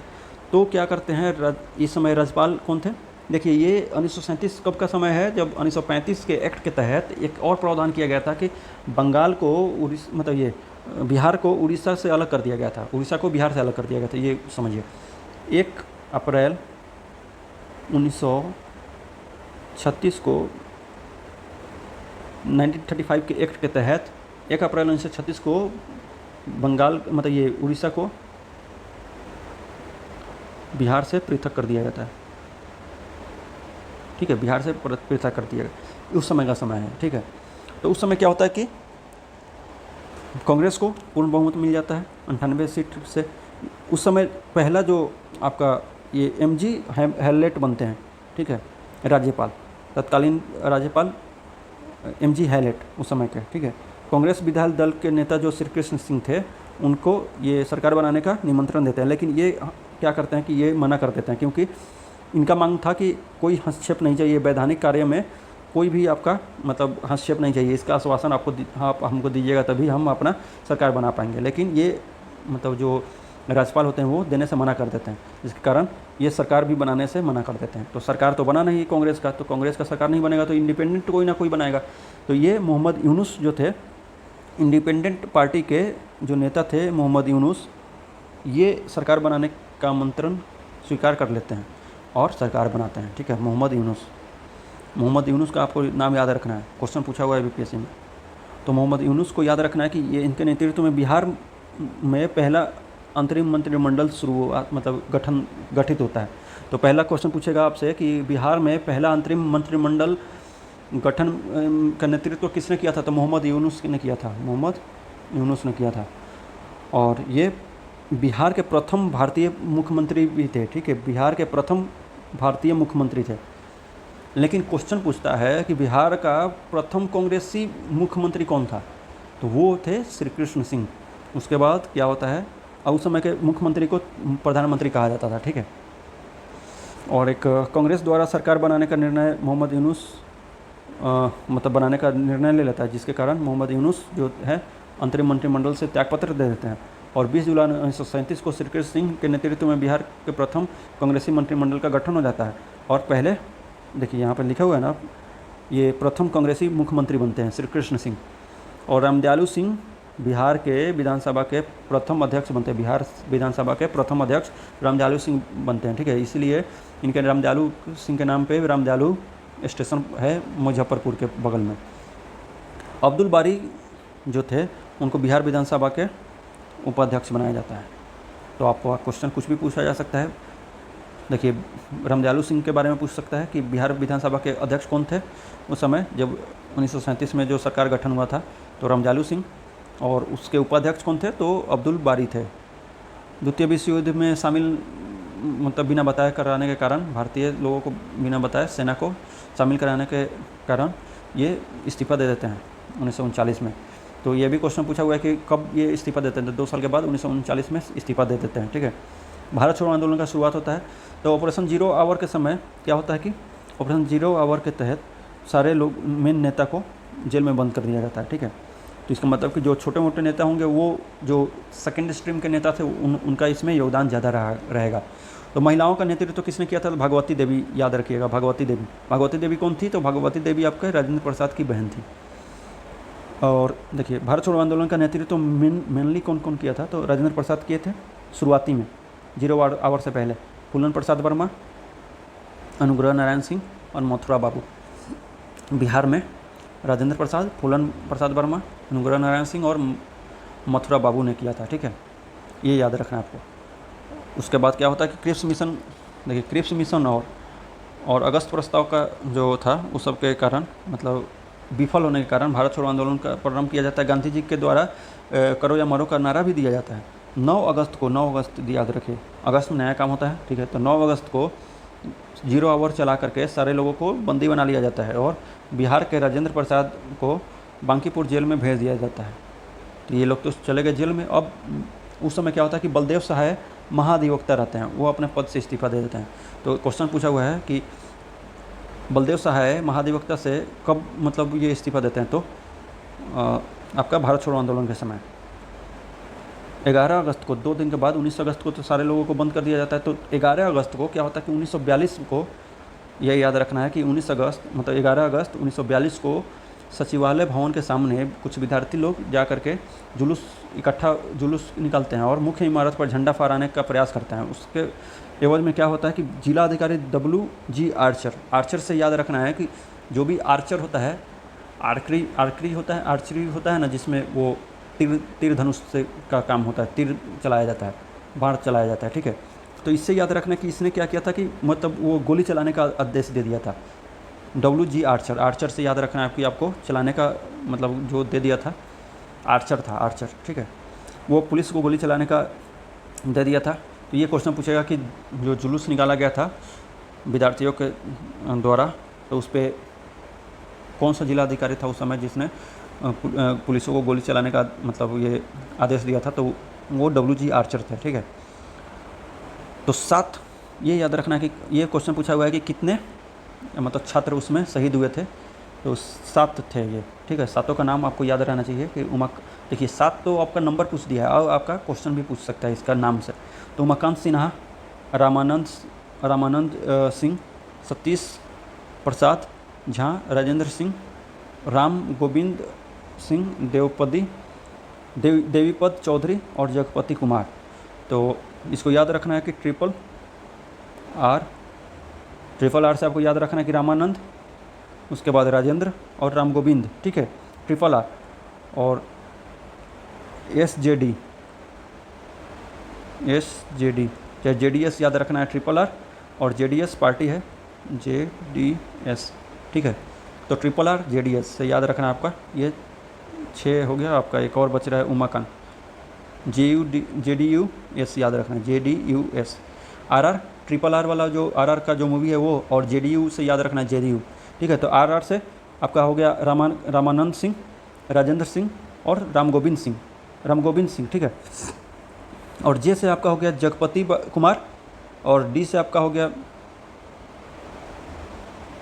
D से कुछ नहीं, U से उमाकांत सिंह हो गया, देवीपद हो गया, ठीक है। D से आपका देवीपद हो गया, ठीक है, D से आपका देवीपद हो गया। J से आपका ये हो गया जगपति बाबू हो गया, जगपति कुमार, और U से आपका उमाकांत सिंह हो गए, और S से आपका सतीश प्रसाद हो गए। तो ट्रिपल आर JDUS याद रखना है, JDU मतलब JDU आपका जनता दल यूनाइटेड वाला, और इसके साथ S लगा देना है, JDUS और ट्रिपल आर। ये 7 के साथ शहीद हुए थे गोलीकांड में, ठीक है। उसके बाद शहीद स्मारक बना था 7 का, और उस समय के जो प्रथम जो स्वतंत्रता के बाद जो प्रथम आपके राज्यपाल थे वो जयराम दास दौलतराम थे। तो ये भी क्वेश्चन पूछा हुआ है कि मतलब स्वतंत्रता के बाद बिहार के प्रथम राज्यपाल कौन थे, तो जयराम दास दौलतराम थे। वो उन्होंने औपचारिक रूप से अनावरण किया था, और डॉक्टर राजेंद्र प्रसाद प्रथम राष्ट्रपति जो थे वो 1956 में इसका पूरा औपचारिक मतलब सही तरीके से शिलान्यास किया था, ठीक है, मतलब उद्घाटन किया था उसका। भारत छोड़ो आंदोलन के समय में क्या क्या हुआ था, तो सारण को अपराधी जिला घोषित कर दिया गया था, और राष्ट्रीय सरकार का गठन कहाँ पे किया था, भागलपुर में। भगा करके लोग मारे थे, तो भगा करके लोग मारे, वहाँ के अंग्रेज़ों को मार करके भगा दिए थे भागलपुर से, और राष्ट्रीय सरकार का गठन किया था इन्होंने, ठीक है। और एक चीज़ याद रखना है कि देखिए वायुसेना का पहला बार ये आंदोलनकारियों पे दमन करने के लिए वायुसेना का प्रयोग किया गया था। कहाँ पे, तो ये सब इलाका में, ये जो इलाका है पटना, मुंगेर, भागलपुर, ये सब पटना, मुंगेर, भागलपुर वाला इलाका में। एक याद रखना है कि सोशलिस्ट पार्टी के जो जयप्रकाश नारायण थे और रामवृक्ष बेनीपुरी, इन्होंने इसमें ये सेकेंड स्ट्रीम के नेता थे ये लोग, इन्होंने मुख्य भूमिका निभाई थी बिहार की तरफ से। 12 अगस्त 1942 को सचिवालय का जो कांड होता है गोलीकांड, उसके कारण हड़ताल का गठन किया जाता है, हड़ताल किया जाता है। भारत छोड़ो आंदोलन के तहत मतलब के समय नेपाल में आज़ाद दस्ता का मतलब अखिल भारतीय केंद्र का संगठन वहाँ पे शुरुआत किया जाता है, ठीक है, तोड़फोड़ कार्रवाई किया जाता है। तो आज़ाद दस्ता अगर आपसे पूछता है कि किसका मतलब देन है, किसने शुरुआत किया था इसका, तो इसके संस्थापक हैं जयप्रकाश नारायण। अब जयप्रकाश नारायण को हजारीबाग जेल में रखा जाता है। वो क्या करते हैं, देखिए अब आपको याद कैसे रखना है कि देखिए दीपावली के दिन ये क्वेश्चन पूछा हुआ है कि किस रात को ये मतलब भागे थे। तो दीपावली के रात को भागे थे, ठीक है। अब ये याद रखना है कि 9 नवंबर को ये 9 नवंबर को भागे थे। अगला क्वेश्चन अब आगे पूछ सकता है कि 9 नवंबर को, या तो रिपीट करेगा नहीं तो 9 नवंबर 1942 वाला याद रखना है कि इस दिन को भागे थे। और ये भी पूछ सकते हैं कि किस 5 साथियों के साथ भागे थे। तो इसको याद रखने के लिए आपको ये याद रखना है, ये आपको एक कहानी मैं थोड़ा छोटा सा बता रहा हूँ जिसको तहत आपका ये पूरा याद हो जाएगा, ठीक है। देखो दीपावली का दिन था, ठीक है, तो चारों ओर दीप जल रहा होगा, मतलब कहीं ना कहीं पे एक बड़ा सा दीप जल रहा होगा जो कि सूरज के भांति चमक रहा होगा। तो सूरज के भांति चमक रहा होगा मतलब सूरज से याद रखना है। और उस गांव का नाम था, जो बगल में जो गांव था उसका नाम था सालिग्राम, ठीक है, सालिग्राम नाम था। और राम जी का आगमन हुआ था उस दिन, राम योग था उस दिन, राम योग था, राम जी का आगमन होने का योग था, इसलिए राम योग, राम से रामानंद याद रखना योग था, इसलिए वहाँ पे दीपावली मनाया जा रहा था, ठीक है। दीपावली ऐसे भी राम योग के कारण ही मनाया जाता है, राम जी के आने की खुशी में। तो राम जी के आने की खुशी से याद रखना है कि दीपावली के दिन दीपावली को रेफरेंस रखना है, ठीक है। दीपावली से सारा आपका कहानी रिलेट करना है। दीपावली में आपका सूरज की तरफ वो चारों ओर दीप जलता है, तो सूरज नारायण याद रखना है। उसके बाद राम के आगमन में दीपावली मनाया जाता है, तो रामानंद याद रखना है। उनके योग, उस दिन योग रहता है इसलिए अच्छा दिन होता है, योग होता है इसलिए योगेंद्र याद रखना है। बाकी गुलाबी रंग का जो, मतलब देखिए उस समय क्या होता कि सारे लोग ये धोती पहनते थे, धोती गुलाबी कलर का सारा धोती रंगा हुआ था, ठीक है। ये याद रखना है कि धोती जो था गुलाबी रंग से रंगा हुआ था, लाल कलर का जो गुलाबी रंग होता है उससे रंगा हुआ था, ठीक है। उसको बांध करके ये पूरा पार किए थे, उसी को पूरा बांध करके, और लगभग 40 धोती को बांधे थे, और उसके बाद उस पार हुए थे, उसके जो चरदीवारी था उसको फांदे थे। तो आपको याद हो गया होगा इनके नाम, जो इनके साथ 5 साथी भागे थे, कौन कौन। गुलाबी रंग का वो धोती था, उसके बाद सालिग्राम नाम का वो गांव था बगल का, और राम का मतलब दीपावली के दिन राम जी का आगमन हो रहा था, और सूरज की तरह दीप सब चमक रहा था, और योग था उस दिन, राम योग था। नेपाल में ये जा कर के और ये छापेमार युद्ध वगैरह सिखाते हैं लोगों को। उसके बाद इसके निदेशक जो थे सरदार नित्यानंद सिंह थे, ठीक है। आपका आज़ाद दस्ता जयप्रकाश नारायण के साथ राम मनोहर लोहिया भी थे इनके साथ, और अरुणा असफ अली और सूरज नारायण सिंह भी थे। देखिए ये जो भाग करके आए थे सूरज नारायण सिंह, वो योगेंद्र शुक्ल भी थे, रामानंद भी जो भाग करके आए थे वो, और अरुणा असफ अली आपको याद ही होगा कि 1942 वाला जो ये भारत छोड़ो आंदोलन है उस समय रेडियो का अंडरग्राउंड होकर के काम कर रही थी, रेडियो से प्रचार प्रसार कर रही थी, ठीक है। तो अरुणा असफ अली याद रखना है, राम मनोहर लोहिया को एक एक्स्ट्रा में याद रखना है, और अच्युत प्रत्यवर्धन को। आज़ाद दस्ता का रेडियो प्रचार का राम मनोहर लोहिया के पास था, आज़ाद दस्ता का, और बाकी ऑल इंडिया को ये अरुणा असफ अली भी मतलब गाइड कर रही थी रेडियो से। 1943 के मध्य तक क्या होता है कि प्रमुख नेताओं को गिरफ्तार कर लिया जाता था, आज़ाद दस्ता, इसके जो मेन नेता थे इन लोगों को गिरफ्तार कर लिया जाता है, और आज़ाद दस्ता बंद हो जाता है। भारत छोड़ो आंदोलन में बिहार के छात्रों का ट्रेन पर कब्जा कर लिया जाता है। बिहार के छात्र क्या करते हैं कि ट्रेन पर कब्जा कर लेते हैं और स्वराज ट्रेन नाम से चलाना शुरू कर देते हैं उसे। सिवान में थाने पर राष्ट्रीय झंडा फहराने के क्रम में फूलन प्रसाद श्रीवास्तव को मतलब पुलिस गोली का शिकार बना देती है। उसके बाद और कुछ नहीं है। एक और चीज़ याद रखना है, ये क्वेश्चन पूछा हुआ है कि गांधी मैदान का नाम कब पड़ा, ठीक है। तो उसमें ई ऑप्शन होगा उसका, क्योंकि गांधी मैदान किसी कारण से नहीं हुआ। वो क्या हुआ था कि देखिए पटना लॉन्च के नाम से पहले जाना जाता था गांधी मैदान को। तो 1942 के समय भारत छोड़ो आंदोलन के समय में ये मुख्य भूमिका निभाया था, ये यहीं पे लोग एकत्रित हो रहे थे, ठीक है। तो इसी के कारण 1948 में जब इनकी मृत्यु मतलब मार दिया जाता है इनको गोली गांधी जी का, तो उन्हीं के याद में पटना लॉन्च का नाम गांधी मैदान कर दिया जाता है। ये लोग इतना मरे थे, ठीक है, शहीद हुए थे 134। पृथक बिहार का राज्य अब इतना कंप्लीट हो चुका है आपका लगभग। और अब पृथक राज्य का गठन जो है वो एक बार देख लेते हैं। पृथक बिहार राज्य का गठन का श्रेय सचिदानंद सिन्हा को जाता है। किसको जाता है? सचिदानंद सिन्हा को। महेश नारायण और श्री कृष्ण सहाय, नंद किशोर लाल, ये लोग साथ मिल करके ये एक कैंपेन चला रहे थे, आंदोलन चला रहे थे, ठीक है। 1894 में क्या होता है, बिहार टाइम्स या बिहारी समाचार पत्र के नाम से, देखिए ये पूछेगा कि बिहारी टाइम्स के संपादक कौन थे, तो आपका महेश नारायण थे, ठीक है। और कब स्टार्ट हुआ था, तो 1894 में हुआ था। ठीक है, तो एक और चीज़ आपको फैक्ट याद रखना है यहाँ पे, ये खान सर का बुक का है। 1943 में नेपाल सरकार का जेपी नारायण ने राम मनोहर लोहिया ये लोग गिरफ्तार करके इन लोगों को हनुमान नगर जेल में रखा था नेपाली सरकार ने। ठीक है, बिहारपुर में पैरेलल गवर्नमेंट चल रहा था, तो पूछेगा आपको कि कहाँ पे एक पैरेलल गवर्नमेंट चलाई जा रही थी, तो वो स्थापना हुआ था तो बिहारपुर में।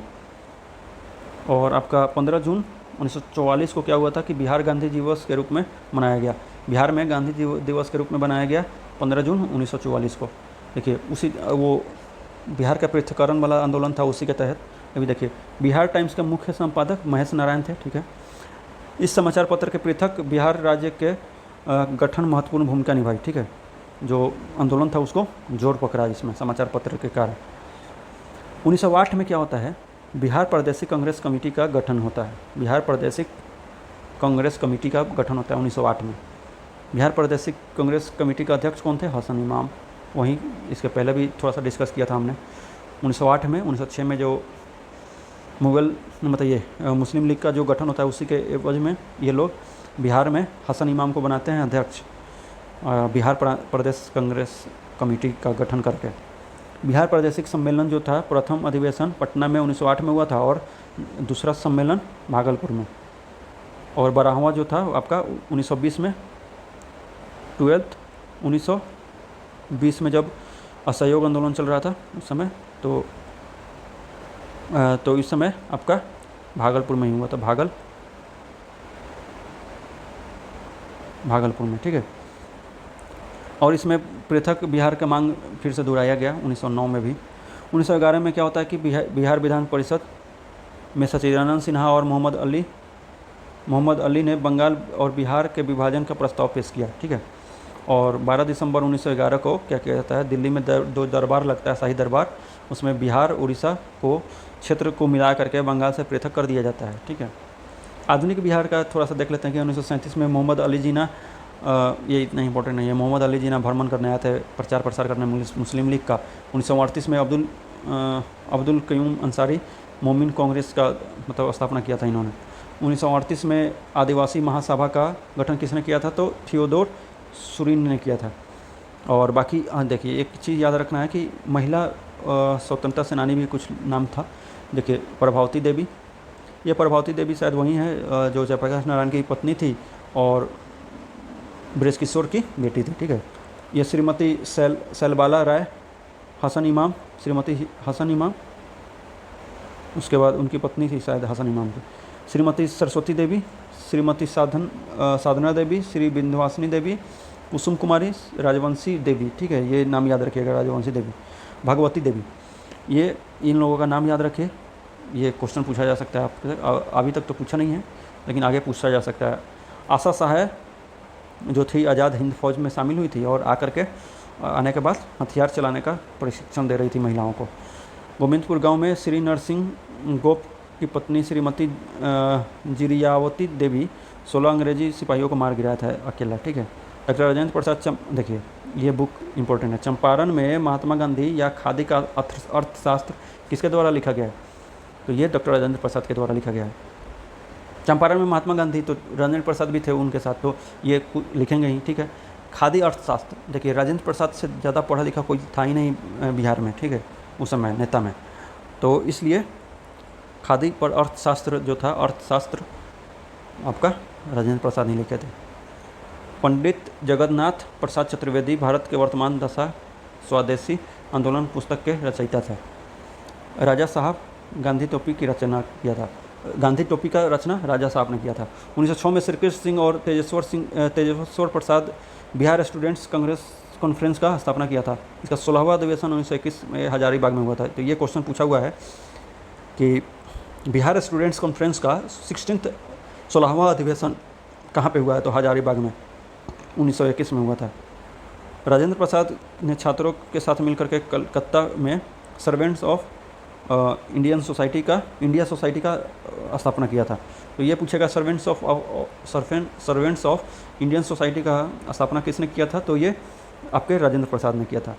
1916 में तत्कालीन शिक्षा सदस्य सर शंकरन नायर केंद्रीय विधान परिषद में पटना विश्वविद्यालय विधेयक 1916 में पेश किया था। उसके बाद 1917 में पटना यूनिवर्सिटी बन के तैयार हो गया था। 1916 में क्या हुआ था, 1916 में आपका ये हाई कोर्ट बना था पटना का।